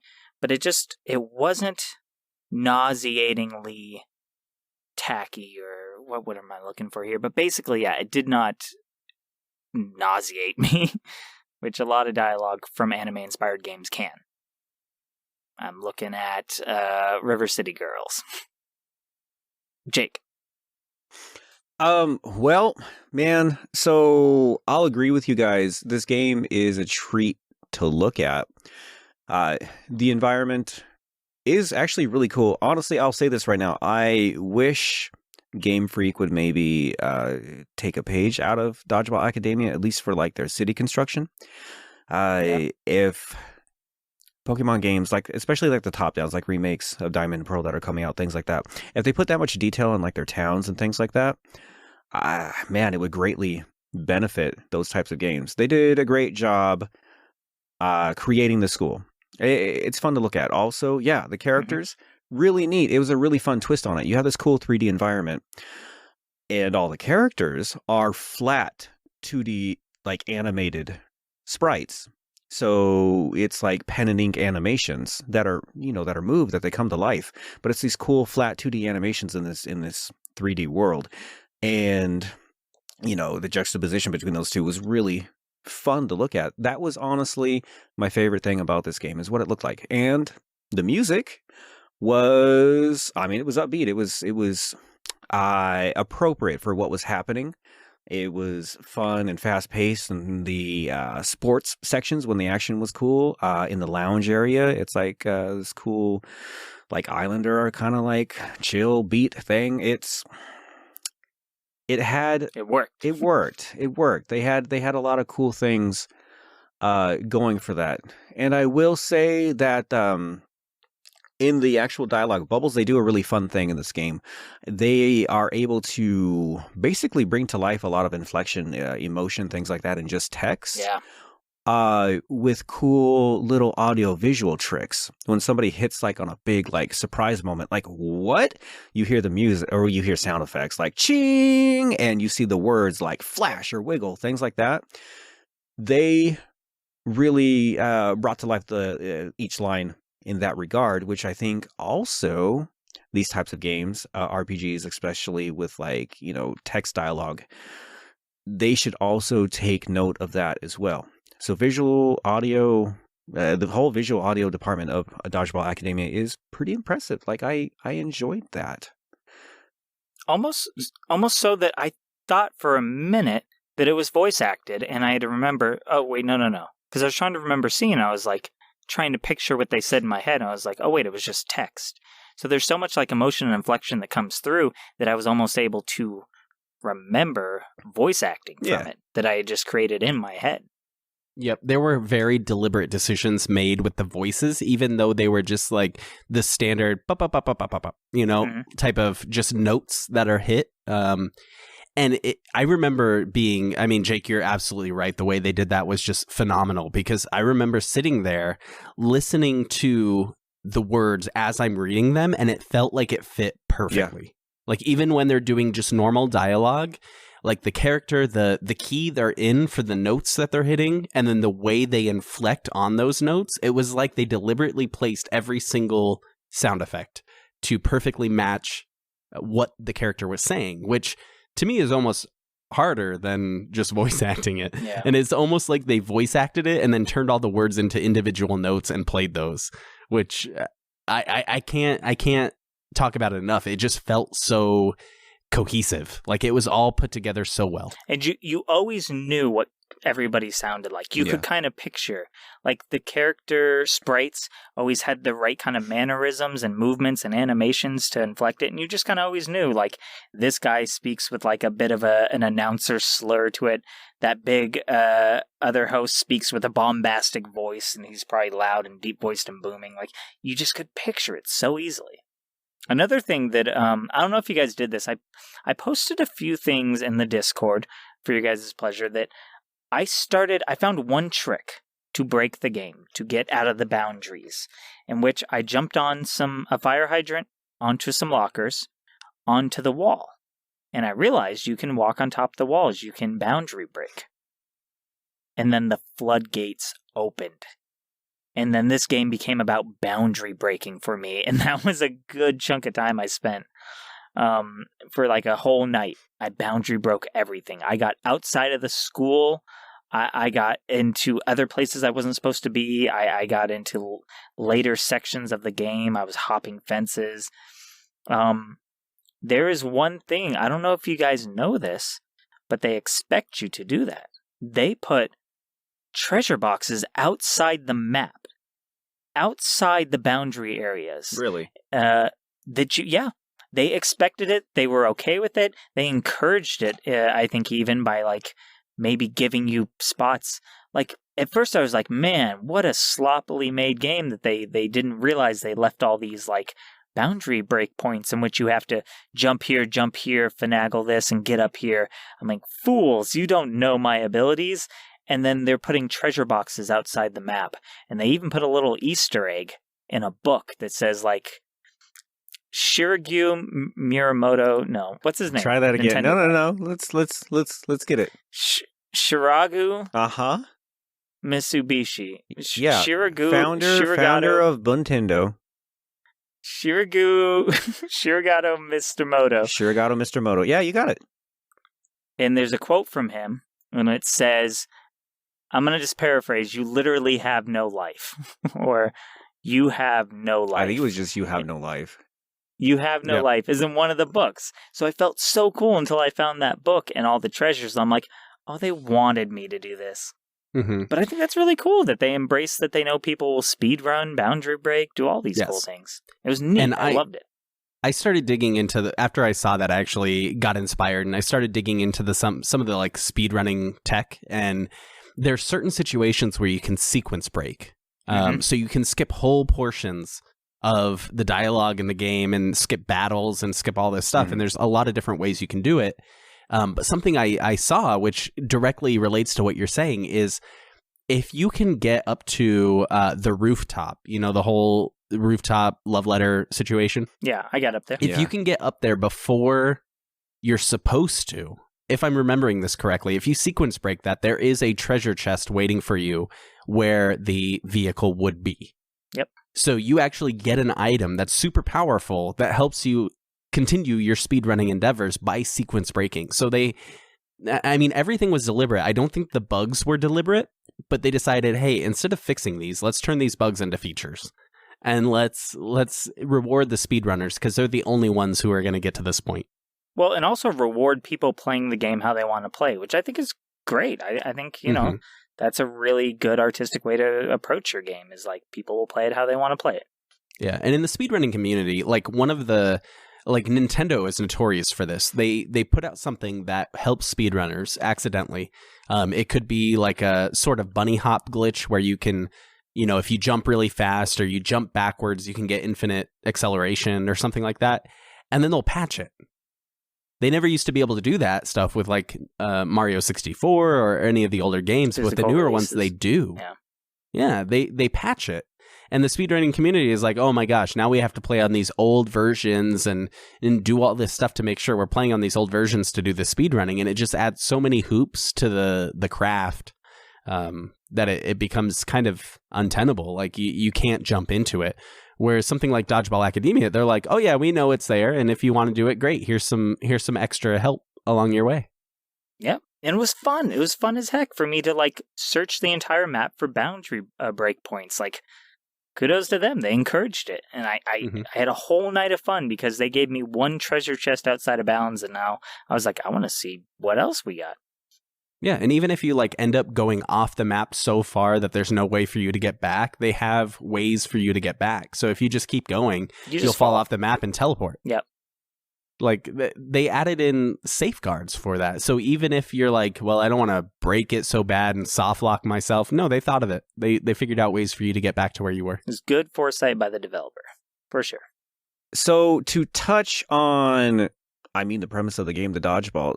So in this game, you do play Dodgeball, and for all of its RPG mechanics and how much it takes inspiration or directly looks like other games, the battles play out in real time. So you have your team of 3. Well, your team grows later, but you have 3 people on the field, and happens in real time. A lot of the success of winning each dodgeball battle in Dodgeball Academia kind of relies on you. You level up your characters who get stronger, who gain elemental powers, who get to do cool tricks or stat buffs or focus moves, things like that. That happens as you level, but that's not the be-all end-all. You got to be good at the game. You got to be good at knowing when to throw the ball, when to charge up, throw the ball, when to grab the ball for counters. Like some characters don't even like catch balls. They like directly counter. So you have to learn each character in that regard. They did take time to, I guess, keep it interesting and make you want to rotate your characters out, because they really do play different and they do really bring different, I guess, tactics and aspects to the actual dodgeball battles. I will say that was refreshing in that regard. Yeah, I did like. So there's like two components to it. It's the special moves and some of the perks from them, but then it's also the items. Because I found myself equipping certain items to certain characters, like based on whether or not I had a healer in the group, I would take like low health percentage items, and so that I could play like that. And then when I felt things were getting dicey, I would heal and whatnot. So there is a cool like interplay between like the skills that you have and the items that you choose to equip and whatnot. I found that part of it cool. I love the animations from some of the dodgeball moves you could do. And I also thought that they give charge shots, that you have different techniques. Even the enemy has different techniques on the charge shot. One that I always remember is a guy throws the ball, and right before it hits you, it teleports to the side and then does a side attack. And that guy's ball always hit me. Because I was always perfect on the timing, but his ball would teleport like to my side and then go at me again and smack me. So having to learn the different enemies, not just yourself, but the different enemies, there was some stuff to really like about the dodgeball game. Even though I may have some gripes that might come up. And I think my biggest love about the actual dodgeball game was, like you said, the items. And the thing that I loved the most was that there were items for any style of gameplay you wanted to do. Mm-hmm. If you wanted to be super aggressive, boom, you got items for that. You have items that will allow you to do more damage if you're on their side of the dodgeball court, which you can only go so far in. So you can... and then you have one that if you're jumping, you do more damage. So one of the biggest combos I found was you combine those two items and you jump over to their side of the map and throw your dodgeball. And if they're close enough, it'll fall down by your feet. You pick it up and you jump and you throw it again. And you're doing like 50 damage each time. And you can annihilate people that way. So that was really cool. But I also found that when you're super aggressive like that, it opens you up for a lot of attacks. And one of my main combo items was the item that heals you based on the damage you do, and then also heals you after each battle. And I had band-aids on each of my characters so that each of the time, like when I finish a battle, I'm all at full health. I don't have to backtrack. I don't have to go back to the healer. I don't have to do any of that. I don't have to drink the juice. I don't know, whatever. So I really liked the way that you could tailor it to the battle you're playing and also your preferred game style. Yeah, and there was the ability to have a few techniques. Like I had this technique of using the rolling into their side, smacking them, and rolling out before I lose my ball. Like while the ceiling felt low, there was a bit like of a room for growth in which you could learn your own techniques to be really advanced at it. So merit there for sure. Okay, so let's dive into what this game did bad. I don't know what your guys' feelings are on this. I have a lot to say, but I want you guys to open that up. I think the weakest part of this dodgeball game is honestly the dodgeball. And I don't think it's a huge negative for me personally, but, and I think Cowboy's going to mirror my sentiment here, but I just wanted other dodgeball games when I was playing the actual dodgeball. I wanted Super Dodgeball. And it wasn't that style of gameplay. It didn't feel as good. It felt like a lot of the times the characters you were playing against were cheating. It felt bad. Sometimes you just couldn't dodge. There was no option. You couldn't defend fast enough. You couldn't deflect fast enough. You couldn't catch fast enough. You're being attacked by 6 directions, and they had more health and more damage than you. And And it felt bad at times when you're having to retry the same battle like 5 or 6 times in a row, even though you're over leveled, even though you've done all the stuff and you've completed every side mission and you've boundary broke and you've gotten, OP items.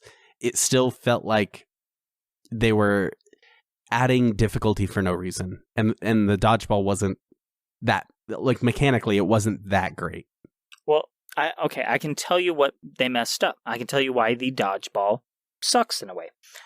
You don't know it, but you only have one character when you play dodgeball, when you're in combat. You have the other two. They're behind you, but they're not really in. They're locked behind you. They don't have their own movement. They're not played by the AI. They are just with you wherever you move. And so if you know Super Dodgeball, or if you know NBA Jam, or if you know any game that has passing that is well implemented, you can go, like in this case, you could run, jump into their side of the court, pass the ball back, so as to create a diversion where they think you're going to throw it, but you pass it back to your teammate, and then that teammate chucks the ball. That's not what happens. When you throw the ball back to your teammate teleports to exactly where you were, and then they can throw it. What is the point of that? Why would I want that teammate in the position I'm about to be in when I could just throw it myself? It did not make any sense. Why are your teammates locked to you? Why is there no AI playing as them? What is the whole point of that? You're playing one character that can be swapped out for different health pools and different skills. It was a major oversight, and it's something that games have done way before this came out. Yeah, that's very true. It made it like practically unbearable for me. I couldn't do it. Yeah, I think what they were trying to go for is a lot of RPG element in that regard. I guess like switching out situationally different characters with different skill sets and different elements and stuff like that. There is one form of dodgeball that you play. Like sometimes it's just knocking people out, and sometimes people who are out get to sit on the boundaries and throw balls still. Your teammates who get knocked out, you can actually pass to, and they become more effective in that regard. But that sucks. Like you have to lose a teammate to gain any type of team play, any type of strategy, things like that. But yeah, you're right. If your teammates could run around and actually be productive on that side of the court with you, it would have helped a lot. It is kind of weird. Yeah, it doesn't make any sense for kind of a team play dodgeball game. You're stuck to just one character doing anything at one given time. It made me sad. Yeah. And what I think was a very, very big missed opportunity here was that they have multiplayer in this game, but it's not multiplayer in the story. It's not multiplayer cooperative. It's only versus. It's not even on the same team in versus. You can't play the AI. It's you against the other person. Mm-hmm. So it's like they could have easily made it so that if you and 2 other friends joined in, I mean, you can do whatever. Like it could be custom avatars, or it could just be the characters. You pick the characters that you would normally pick in versus mode, and then you go through the story. And it could even if they don't want like the actual story to be done like that with the overworld, it could just be all the battles from the story in order. Like you could do stuff like that, and it would be a lot more fun to like come up with plans that way, or do 3v3, or however you could do it. But no, they chose not to. Yeah, I felt a bit tricked by the multiplayer tag on this game's description, because I was going to play with my son and everything, but then I just had to whoop his ass 6 consecutive times. I didn't let him win, no. That's dodgeball. Had to put your poor tiny baby son in his place. I get it. They made me do that. So, I got a lot of gripes about this game also. And you hit the nail on the head with the actual dodgeball game, which is supposed to be half of what this game is about, right? It gets repetitive. It kind of gets boring. Like, even though they refresh it, even though there's cool moves and there's elements to play, and even special stages that are dynamic, like, when you get down to it, man, like each time I started a match, I was just like, okay, this again. I have more gripes about this game than that, though. So I mean, y'all know me. Like, I'm a sucker for RPGs. I'm a sucker for good narrative. I'm a sucker for exploration, things like that. I love the escapism aspect of video games. This game didn't give me that. It's an RPG, but it's the most limited RPG I think I've ever played in my life. Well, first, I mean, one of the biggest issues is it contains itself on a couple maps. It's two maps, two areas of the school. It's a woodland map. It's a snowy peak, like later in the game. Yeah. And that's it. You will play the first half of this game in school grounds and sometimes in the forest. And the forest is just one map. It's not like a big, giant, sprawling map. It's actually a cluttered, confusing map to play in. This game's claustrophobic as hell, dude. And I did not enjoy exploring it. Like, when I first saw it, I was like, wow, this is really neat. This is really cool. I got bored of it so fast because there's nothing else to do in it. Like, even exploring the maps, there's only so much to do. If you're not, like, boundary breaking and trying to break the game and being, you know, crazy with it, if you're trying to play the actual game, the actual product, it's flat. It's boring. I thought the story was slow and boring, personally. It sounds like you guys liked it. I didn't like it. I thought a lot of lines fell flat.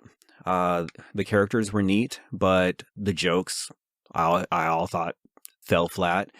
A lot of the characters were just uninspired to me and kind of boring. This was one of the few games that we've played since this podcast began that I had to force myself to play. I still played through roughly half of the game, but it pained me like every minute that I did it. I didn't enjoy it. Not a single bit. Hours of this game into it, and I can't say I enjoyed any of it. Oh my god. Jake just trashed a game. Oh my god. I did. This never happened. I did. I mean, reviews are about opinions, right? We're three different people with three different opinions, and we're going to like and dislike things. And I know that this game has things to offer for people, and I know people can enjoy this. Me, and if anybody listening can relate to like the kind of stuff I like, I'm going to say you might not like it. It's so limited. Also, it's a huge ripoff of some things. This part actually made me mad. Like, they pay homage to Pokemon. There's one center on the school grounds that's even colored the same. The music is kind of the same. You go in there, you talk to a nurse.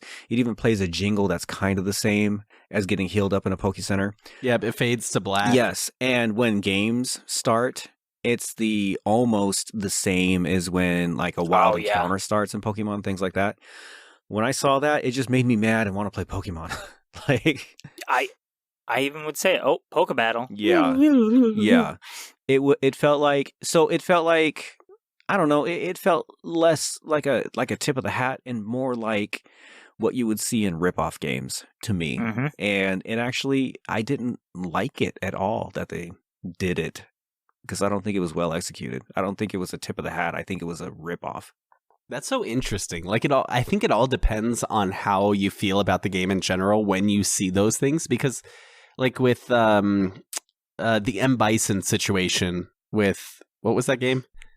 Gunstar Heroes. Yeah, with Gunstar Heroes, that was a 100% ripoff of M. Bison. Yet we all loved it. Yeah. We were like, hey, it's M. Bison. Because it was fun.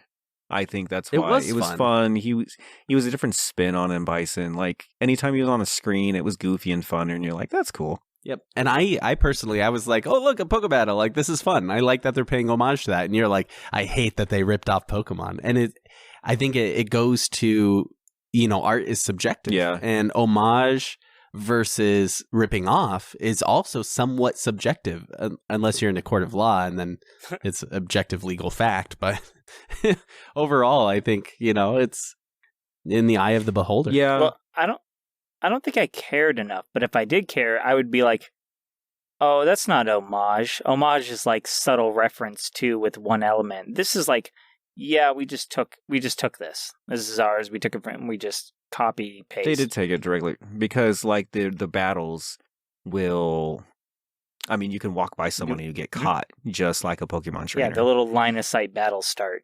Yeah. It was too much. I guess it's that. It was too much. It wasn't one element. It was several. that they took and put in this game. Also, another gripe. I know some people like linear games, and some of my favorite games are linear in nature, but I feel like this was so linear and so hand-holdy and so back and forth and so here it is, here you go, the map's clearly marked with everything, this is what you do next, here we go, here's the next thing we do, and God, I got so fucking bored of this game, man. Yeah, that's fair. I think out of the three of us, I love linear games the most. Like, I really love not having to think too hard about where to go next. But because of the combination of factors, like you said, the small maps, the limited access you have at the beginning, it was a lot of go all the way to the northeast side of the map. Now go all the way to the southwest side. Yeah. Now go to the middle.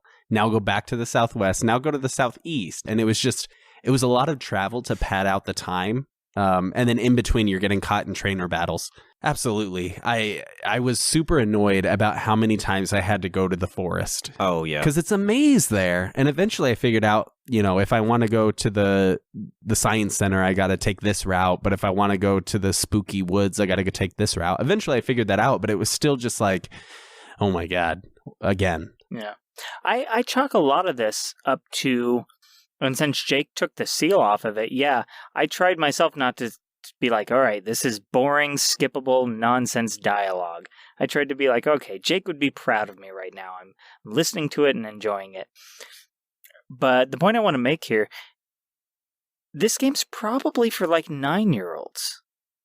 If it isn't even intentional, it's best suited for not too young, because some elements of the game are too complex, but definitely not adults. I would say maybe not even teens. Yeah, I would say a younger audience would enjoy this. Definitely. It's maybe a Cartoon Network watching audience. Yeah. That demographic. I agree. Simple, easy to follow story full of cliches, linear path that you can't get lost on, no tons of Skyrim side quests, just like 1 and 2 and done. So, I mean, deceptively, yeah, I think that's what it was. Yeah. Maybe let your kids play. Kid-friendly RPG. Yeah, let your kids play.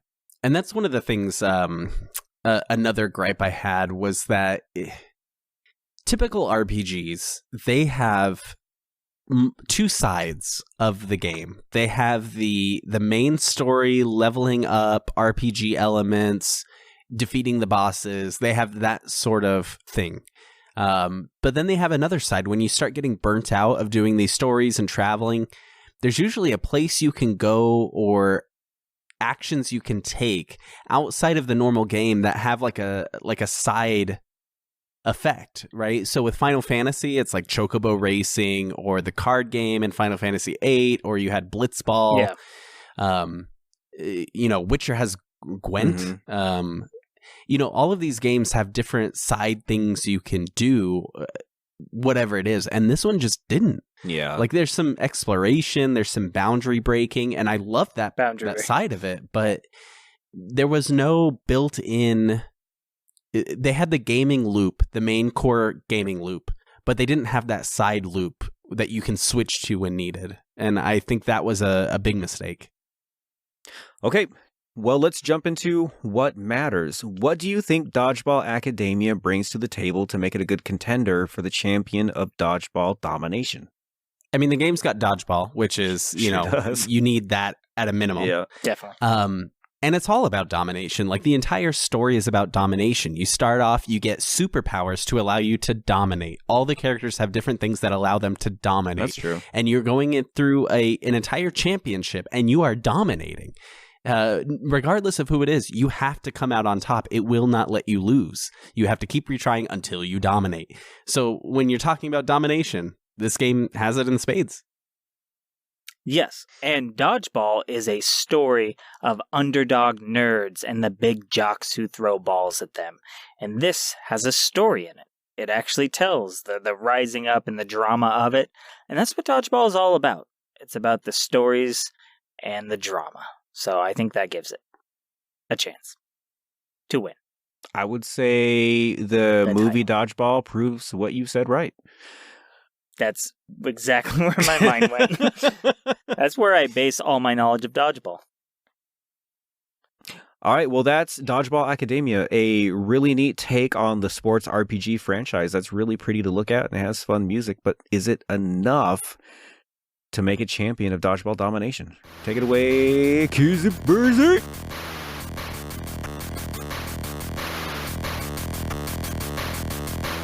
Our second contender in tonight's matchup is Knock Up Shitty. It's a Taiwanese insemination dating sim where you... What? Wrong game. Oh, okay. Knockout City. It's the game that's developed as an EA original by Velen Studios, makers of the real/virtual racing game Mario Kart Live, so making games that can be loosely defined as a sport seems to be their specialty. This is a dodge-brawling, human-balling, soda-popping, out-knocking, competitive multiplayer dodgeball battle in which you will be throwing, passing, tackling, and yes, dodging your way to victory. Accurate to the street gangs of the 1950s who would settle all their disputes with the red rubber, this game lets you and your friends create and customize your own inner city crew, along with a plethora of aesthetic character options to choose from, all as bizarre as the game itself. You'll engage in frantic team-based matches where all positioning and passing is thrown out of bounds in favor of point-blank ball-flying frenzy, like a game of Foursquare gone violent. My advice to you, just never forget the 5 Ds you'll learn on the streets of Knockout City. Disappointment, disgrace, dehumanization, deranking, and defeat. You're out. All right, my inner city youths, let's talk about Knockout City. To set the stage for this one, it's a 3 or 4 team-based competitive thrower. Not quite a shooter, is it?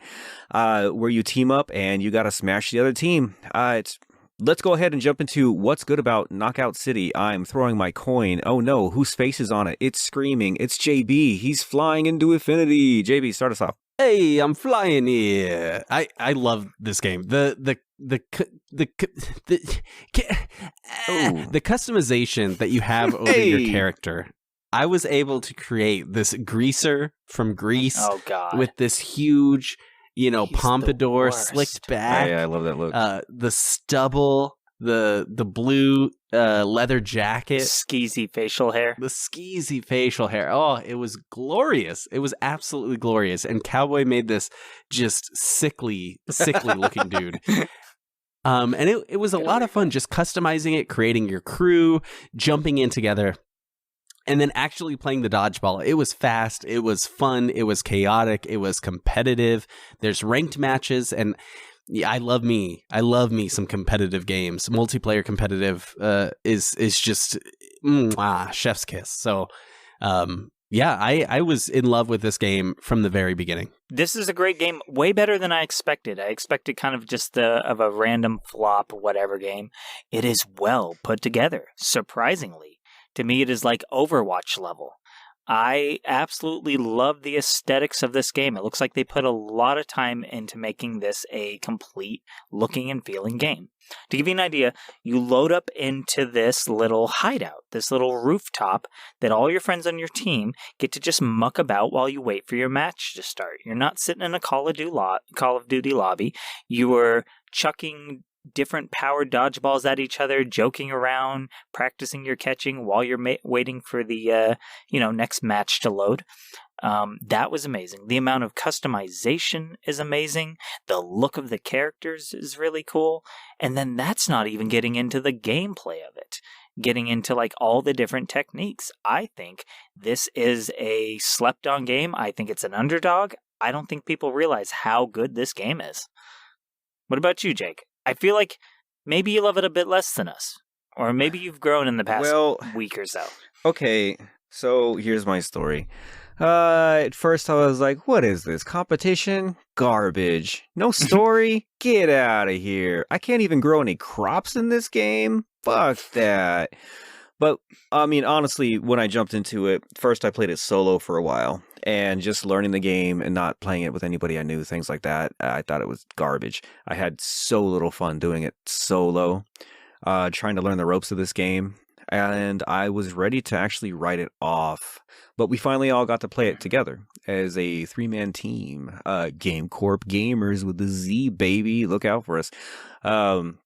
So actually playing this with people I know and being able to talk and being able to strategize and actually like do some of the abilities that you can do if a team is actually working together, like passing the fucking ball, which will never happen. Unheard of. Which never happens playing with randos. Once that synergy was there, and once I had people that I love that I could talk to, I started having a lot of fun with it. And it took me a while to open up to this game because I thought it was super shallow. And I mean, I just saw, I'm just throwing games and I'm throwing balls in a map with some people about whoop-de-whoop. Next, please. But that definitely was discounting it. If you do pick up this game to play it with friends. It's a game you have to play with friends. It could even be like a party game in that regard if you want it to be. But yeah, man, it actually did grow on me. And once I started playing around with the mechanics, I got pretty good at it. I'm not saying I'm good at this game, but I actually was able to like hold my own and actually be like a productive team member and like get those knockouts and stuff. And by the end of it, I actually enjoyed what was happening on screen, which is rare for me for anything competitive. Yeah, it is a game that grows on you, because when you first play it, it looks like simplicity. It looks like a very simple game. But once you start to learn the different techniques, and even more advanced techniques, you know, these are things similar to like animation canceling and stuff. There's the abilities to look like you're about to throw an absolute boomer of a throw, and then have your character lose all momentum and have the small lob go out. Yeah. So the person will catch too early. And there's also techniques of picking up your buddies. Your buddies can roll into a dodgeball, and you can pick them up, and you can either A, chuck them at the enemy. Like, you pick up your friend and throw them at the enemy, which is, I mean, I applaud any game that does that. That's hilarious. But if you really like, you can charge them up and throw them into the orbit to come down as a nuclear, like, tactical strike. There's so many options. You turn into a ball and roll around. There's a tackle. There's a spin. There's a flip. There is the dash is the tackle.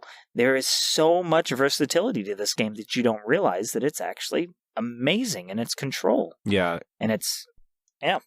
Yeah, I agree. Yeah, you even have a glider, man. And they don't limit... A glider. They don't limit your forward momentum either. Like, they don't limit you to just, like, one dash and done. Like, you can dash in the air. You're falling, like, after each dash, but you can just keep fucking dashing and stuff.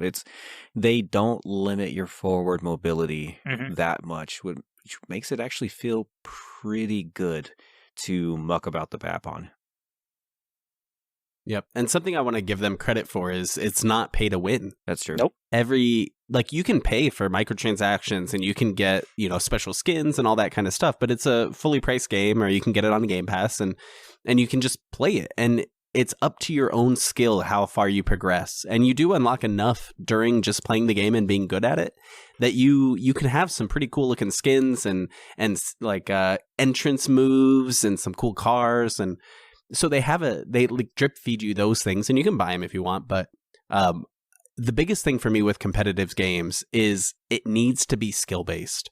Yep. Any sort of weird luck that gets involved in it instantly takes me out of it. And I hate that about competitive games. And this one, it felt, anytime I got hit by a ball, I never felt like I was being cheated. I never felt like it was luck. I always felt like, I should have caught that, or I should have dodged that, or I should have done something differently there. I agree. And I love that about competitive games. And let me say, I did the thing that everyone does, is I say the words like bullshit and lucky and what the heck, I caught that. But here's the truth, and I will admit this, I lied every time. Every time what I said was a complete lie and fabrication. Fair and square, the guy bested me. Every fucking time, because it's heavily skill-based. Yeah. It just sucks. It's frustrating, but it's genuine and true. And I do want to say that there is, when you dominate, it feels great. Catching feels great. When you get worked over, you feel like a toddler. You feel like a toddler being beaten to death by Mike Tyson. It's so bad. When you're being triple teamed and you're all alone. Oh my God. And you're trying to catch and dodge and you're holding your own kind of, but barely. And then immediately they just blow you up and you're just getting hit from all sides. It's like watching a scene from like Goodfellas or Godfather. Yeah. Work them out, boys. Work them over, boys. You're just like, 3 guys. No, please. It's like the ending to Scarface. Take his cannolis. And at the same time, like when you make this just amazing, curveball throw around a corner with a guy running away and it's going half a way across the map and it pegs him and just boom, he's dead. It just, it feels so good. I will do you one better. When you put the enemy in a cage ball and you can throw what's called a cage ball, and instead of hitting them and, knocking off, it's 2 hits and they're out. You get 1 hit and you're down a point, you get another hit and you're out, you respawn or whatever. If there's a cage ball that when you throw that at them, they get locked into a ball cage that you can pick up and you can walk them over to the edge and chuck them off the end of the edge. You can Donkey Kong him. You can just pick him up and run off the edge so he dies with you. That is so gratifying every time I did that. Like, get the fuck out of here as you launch him into the stratosphere. And even when I was the one in the cage ball, it was never like, oh no. It was more like, oh my god. Help me. It was funny. It was funny when I was the one taking the brunt of that. So like they added in these extra flavors of the balls that are they're just kind of fun. Yeah, they really are. Yeah. There's so to talk about a few things, there's different power-ups. So there is like a soda bomb, which when you throw this dodgeball, it has a timer, and when it explodes, it's like a flashbang. It blinds them. There's a detonation one. Obviously, we all know what that does. There's a multi-ball, where you get to throw 3 separate balls from just one pickup. The cage ball we talked about. There's a lot of cool stuff that they thought to include later on that really just leveled up this game with each new edition. Yeah. I love this game.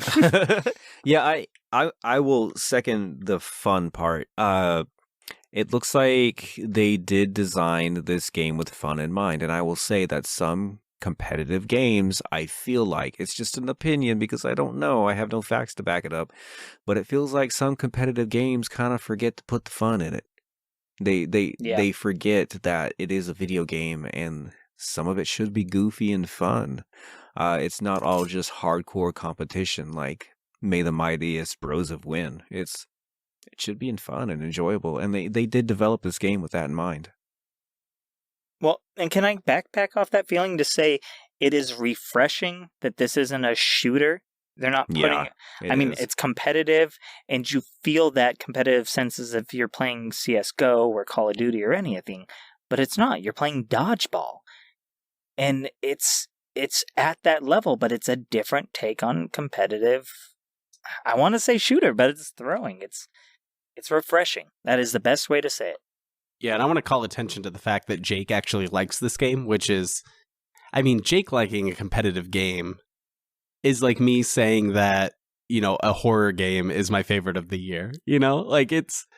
That's saying something about how good this game is. Yeah. That even Jake likes it. I don't think he's liked anything since, original Halo. Maybe Halo 3 is, one competitive game like that. Halo 3 was the last time that I got into competitive gaming. Yeah. That long ago, yeah. But, yeah, man, it's true. Anytime that we would jump on and play this game, in the future, I'd be like, yeah, let's do it. Let's fucking do it. Which, yeah, okay, I concede. It's good. It's a pretty fun game. On that note, let's talk about what this fucking game did bad. And I'm going to start. I'm going to start this time. The faces on the characters look dumb. Some of them look like weird, clay-faced Bratz dolls. That really annoys me. Some of the character models I think suck. And I think some of the maps are too big for this style of game because it really is 3-on-3 or 4-on-4. And when you're on an entire city, it's not entire city, but when you're on this huge map, all the action is always happening in a little corner of it. And sometimes you feel so far away and so alone for a little bit. I think some of the maps are too big for this game. I will say that. I agree. I think the only good maps are the bridge map and the movie map. Those two are the only good ones. All the other ones can suck a butt. So, yeah. I guess you could say that it is limited in that regard. It could really use some, just more maps to play on. Yeah, I think a good point is that at any given time, about 80% of the map can go unused. Because Unlike other games, you're not going to be spread out. You're going to be like a clumped nucleus with these people spawning in, spiraling around you. Like, it's just kind of this small orbit on 10% of the map, and the rest of the map is just empty and doing nothing. And that could also be a gripe in itself. I handled this in the intro, where you're thinking about these two teams coming at each other with, like, dodgeballs and strategies. It's a pile of people just chucking balls at the back of each other's heads in, like, point-blank proximity of, like, 6 people. Yeah. It can really devolve into that very quickly. And the dash, the tackle. Do you guys feel like that got a little overused in most matches? Well, I used it a lot because I thought it was fun. I used it a lot too, so it's maybe super effective. Maybe the other team hated it. Oh yeah, let's touch on that real quick. Like the tackle, the dash move is also kind of like a tackle move, and you can smash your body into the opponents and make them drop their ball and stuff. And that's just another, I guess, tactic that you can use. I wouldn't say that it got used too much because you can throw. I mean, you could Hail Mary these fucking balls really far if you want to. Yeah. And if you're playing close, you're just running the risk of getting tackled. I think that's just the close game versus the far game. Well, also, tackle deflects the ball. Yeah. So not only is it a aggressive move, it's also a defensive move, so you can just smack the ball coming towards you with it. And additionally, it works as a dodge, because this game works with lock-ons. I don't know that we've really hit on that. You don't aim. You lock on, and the ball does the rest, which is, trust me, it's good. With this dodge, you can dodge out of the way of balls. So not only is it a shield, it's a dodge and an aggressive attack that makes the person drop the ball. It's too good. It's like overpowered to me. I find myself using it constantly, and everyone's just in a pile smashing into each other with tackle in a game of dodgeball. I think it's just inspired from the actual real game of dodgeball, because in real dodgeball, you dodge, and if you're holding a ball, you use that to deflect the ball away. So, like... Oh, I thought you were going to say people are just beating the shit out of each other. People just tackle each other and bomb the shit out of each other and kick each other out of the arena. Like... Prison dodgeball. It's just dodgeball. It's just dodgeball. I think it was necessary, personally, and that might be just a negative of the game, or it might be a negative of the way dodgeball is played, but you had to have that. Otherwise, after you throw your balls, it's just like, all right, turn around and run away and find another one. You would have no offensive skills or anything to do unless you had a ball in your hand. Right, but what you could do is throw the ball and then chase after them, and even if they catch it, if you tackle them, you can get that ball That's again. True. So there was, and even if all of you, I mean, there were situations where it was like me and 2 of the enemies, and none of us had balls, and we were just constantly tackling each other for no reason, and it was because it doesn't do anything. It was my favorite. It was just it's such still a little fun. Yeah, it's still fun. I will give you that, but it is a bad. Because it's gotta have fun. Bad. It's bad. It's fun, but it's pointless. It's bad because it's pointless, and it's about 50% of the actions I performed were just that tackle over and over. It does devolve into it sometimes. That's the truth of it. You will encounter that if you play this game. You will devolve into tackle battles. There's so many tactics you can do with it too. Like in real true team sports, somebody could rush forward and tackle the target while you're coming in with the ball from behind and get them. There's things that you can do to combat the dash also. If they're dashing straight on and blocking your ball, just get up in the air and come at them from some verticality, and they can't do anything about it. Like, yep, lob it at them. There's counters to it. This is me and my bronze badge. This is our assessment and our low level, practically unranked gameplay level. So. Speaking of bronze badges, that's actually one of my negatives, which is the way you rank up in this game. Oh, no. I don't like. I like calibration. I really, really like calibration. I don't like where everybody starts at 0.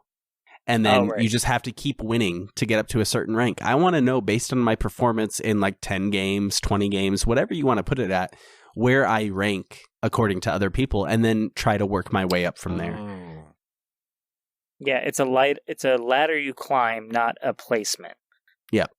You basically have to climb until you get tired and can't climb anymore, as opposed to like being put where you belong based on, you said it. Yeah, and I feel like those are always... I don't know, they feel like a grind. And I like ranked matchmaking. I really like seeing a number of how good I am in a game.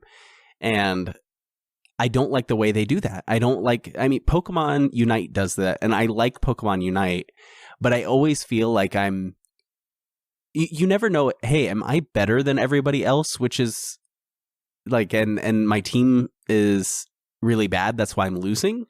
Or am I at my actual rank? And you just never really know. Yeah. But if you calibrate, you're like, oh, I am this rank. Based on my performance on the last 10 games, this is where I am ranked. And then you work on getting better. And that's the way I prefer personally. I mean, it makes sense to do it that way, I think. Agreed. All right, well, let's just jump right into what matters about this game then, because it seems like we don't have a ton bad to say about it.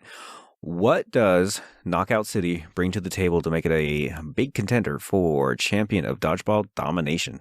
Domination and Dodgeball. It's got it both. When you play, it's got Dodgeball. Like, the best thing about this game, compared to its competitor, is that it does the Dodgeball really well. Yeah. It's fun as hell to play Dodgeball in this. Domination. You will either sweep the other team because you're way more skilled, or you will just get your ass handed to you in the most frustrating way possible. That is my experience with this game. It is one or the other. Get dominated or dominate. And both those are in the title of the trophy. So, yeah, I agree with that too, because I definitely, learning how to play this game, felt dominated constantly. Yeah. I felt like I was just getting stepped on. But on the flip side, once I started getting good at it, and I actually started like whooping some ass every once in a while, I was like, oh, this is what the other side feels, and I got to actually feel it. So the fact that you get to do that to real people, and it has ranked matches all on its own, I mean, those all lend credit to actual domination. And I will say, in the other game, Dodgeball Academia, I never felt challenged by a single round of dodgeball. I never had to start over. It was kind of boring to me. I didn't feel like I was dominating because it was boring. Yeah, kind of felt like you meandered your way to victory. Oh, JB. Yeah, you're both right. This game, it's that's the whole thing. You're wanting to dominate. It doesn't have the same sort of story, so you don't have backstory of the people you're dominating. So it's just faceless enemy. But that's fine because it's just domination after domination. And, I mean, what's better than dominating by yourself? Dominating a cold one with the boys? I like it. You know what I'm saying. You know what I'm saying. It. You get together. We dominate as a team. It's a team victory.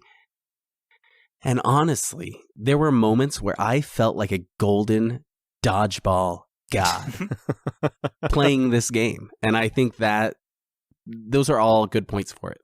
All right, so that was Knockout City, a surprisingly fun, competitive experience that's great to play with your friends.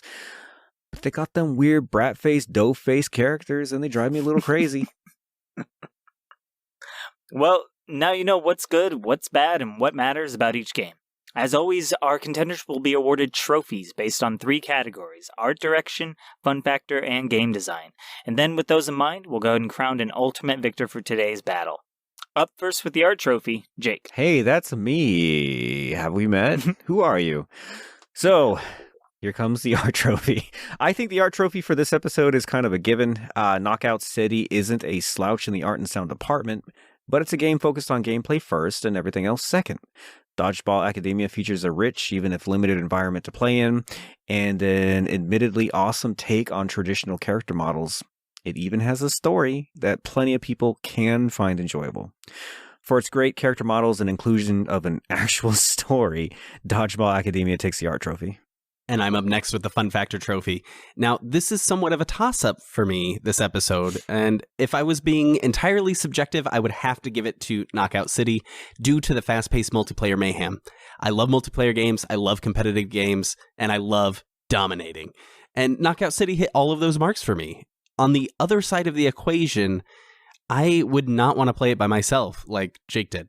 Playing this game solo is like being invited to a party by your friend, and then you show up and you get a text that they won't be able to make it. So now you're standing there like awkwardly holding your red solo cup and trying to figure out if you should just leave or talk to someone. The audacity. Oh my, I just need a second. The horror. The horror. Dodgeball Academia is a safe bet for those of you who don't want to interact with others, like me, when none of your friends are on. And it's pretty fun to mess with the game and try to break things. The actual game itself is nothing amazing, but it doesn't really miss on any big parts either for me. It's just an overall okay game. For that reason, I'm going to have to break the Fun Factor trophy in half and award it to both games. Knockout City for multiplayer fun, and Dodgeball Academia when you're flying solo. That's illegal. All right, and that's illegal. And I'd like to see you break it in half. I'd like to see you try. It's game design time, baby. Asking which is the more expertly crafted game. So, Academia finds a good balance between exploration, battle, and story. Means it provides 3 pillars to jump between, which is important. While Knockout City has actual pillars that you can jump between, and cars and buildings, so it kind of substitutes. It's got a small yet decent map, dense map, actually, I would have to say if I said that correctly. Academia has a simple, controlled system that is fun, easy, and a breeze just to pick up and play with tons of items and stat systems. Knockout City has excellent controls and huge varieties in the ways that you can move the ball from your teammates to your opponent's face. It also has a solid amount of unlockables and customization. But the trophy can only go to one. So for its amazing combat, stellar level design, and snazzy menu designs, I give the trophy to Knockout City. Well, those were the trophies for today's showdown, which show you where each game excels. But now, it is time to cast our vote to find out which will be the final winner for the title of Champion of Dodgeball Domination, Dodgeball Academia versus Knockout City. Up first, Jake. Oh, man. Yeah, I'm giving it to Knockout City. JB. I'm also going to give it to Knockout City. Cowboy. Knockout City! Oh my god, it slaughtered it. Who knew? It was an easy dominated. sweep. It dominated. Ouch. For Dodgeball Domination, Knockout City dominates the Dodgeball Academia with the Dodgeball. Play the fucking music. You have an appointment for the Dodgeball tournament in 2 minutes. Oopsie doopsie. Damn it, Ann. A little more warning next time. Yeah, man, it's time. Here, let's get our shit. I got the boombox. Are we really even sure about this? Sure about what? This whole thing, this... I know we trained today, but I don't know. Wait, don't tell me you're getting cold feet right now. I think it's a little late for that, dude. I think that's just marriage. What are you talking about? It's the Dodgeball tournament. No, not only have we been training, we've been training with the 2-time federal champion, the dodgeball superstar himself, Skeezy Pete. Skeezy Pete, yeah. He's given us the tools. He's given us the skills. We've been busting our balls, literally and figuratively, in order to get where we are today. And there is nothing that will be able to stop us. I mean, we got the butter, we got the balls, and we got the balls. And we got the balls. You're we got right. The balls, man. You know what? We do have the balls. I think we could do this. I think we could do this, man. Hell yeah, we can. I think we could beat the boss at dodgeball. Are you feeling it? Do you feel that energy? Can you imagine if we beat his ass at dodgeball? He will never bother us again. We'll be on top. We'll be royalty. Dude, things are about to change. Oh, the air's electric, dude. It's Let's fucking do this. Are you guys Let's ready? Go. I'm ready. Yeah, let's do this. Pump let's those jams. Hell yeah. Woo! You guys ready to get beat? Oh, yeah. I'm looking at you, boss. And you guys probably named Chet. Fucking Chet. My name's Greg. Going down, Greg, Chet. Hey. Well. The numbskulls actually showed. Oh, this is gonna be good. Oh, I cannot wait until... Yeah, you're damn right we showed. And we brought our secret weapon. Yeah. Oh, wait, what are you doing? All right, JB, hand me that butter. Hell yeah. Oh, this is really slick. It's sticky. Yeah. It feels nice, actually. Kinda. Hey, can you get my back? Yeah. I'm dialed in like bacon. I feel good. Hey, you want me to get your legs, Cowboy? Oh, yeah. All right. Get the calves in the joints, like in between the joints. Yeah, good idea. Guys, if you put it on your shoes, it reduces friction. Yeah, that's kind of weird. We'll be so fast. These guys have Yeah, you gotta take the We're fun gonna out of be all this. buttery smooth. You guys, Could you done. not? Could you? What's the matter? Scared? All right, okay. Get it in my belly button, JB. Just stick the rest of the stick in there. I'm way ahead of you. Are you guys done? I think I'm good. Yeah, I'm head to toe. I'm lathered. Positively slathered. I'm literally dripping with butter. All right, guys. Hope you brought your sleeping bags, because you're going night-night. Yeah, you're gonna take this D, which stands for dodgeball. Yeah, and I'm gonna orphan your children and eat the body. JB, Oh! dial it back. We talked about that. Come on, that was my moment. It can't be your catchphrase. Not so fast, athletes! It is I, the referee, Harold! Here with the rules and regulations for today's intramural dodgeball tournament. All right, boys, in the circle. Oh, okay. Oh, okay. Yeah. Oh, yeah. All right, boys, rules are simple. Ball touches you, and you're out. You touch the ball, and you're in. Out of bounds, you're going down. Touch your toes, touch your clothes. No eenies, meanies, minies, or mo's. Keep it clean, keep it mean, keep it above the belt or below the belt. Do not touch the belt. Touch gloves, touch each other, give a hug, tackle football. Okay. The match will begin on my mark.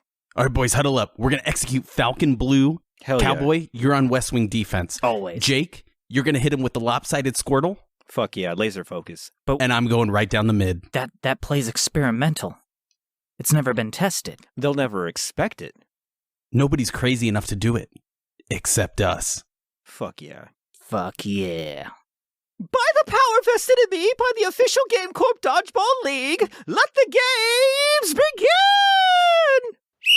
All right, boys, let's do that. Ow! Ow! Ow! Ow! Hey! Oh, God! Ow! Oh, my God! Ooh! Where did they get all the balls? Jesus Christ! Catch that ball! Catch the ball! It's too buttery smooth! Oh my God! Stop! Hungry unicorn! Hungry unicorn! Oh God! I can't move. My shoes are so buttery. Well, why did we do our shoes? Whose idea was that? Bashful Badger. Execute Bashful Badger. Oh God! I can't grip the ball! Oh, I can't get to it! Ow! Oh God! Butter. Oh God! Not the butter! It's in my eyes. Why did I put it in my eyes? It tastes like a movie theater in here. Oh God! Game, set, and match! The winner with 492 to -6. The boss! Oh, man. What did you numbskulls think trading for 1 hour with a convicted fellow will make you guys win? I mean, Chad over here has been playing for 20 years. You guys really need to set your expectations a little lower to the ground. I mean, seriously. You guys need to, really level yourselves. This was pretty embarrassing. All right, I'm gonna go. Oh my God. Well, there you have it. It's another perfect podcast. Ouch. Thank you for sending us your questions through our social media. You can find us on Twitter, Instagram, and you can also check out our website at head2headpod.com or h2hpod.com for those of you who hate the letter E. My foot ain't supposed to bend like that. Thanks to... Oh God! Thanks to Metroid Michael for our song. It said I can't break off of the album Heart of the Juggernaut. Go buy it. He's got a kid. I can break, and I did. Oh. And I want to thank you for listening. As always, please rate, follow, subscribe, and call an ambulance. Yeah. No, don't forget for the post-credit sequence. Oh God. And get the fuck out of here. Good night, everybody. Or morning. I'm in morning. I'm dead.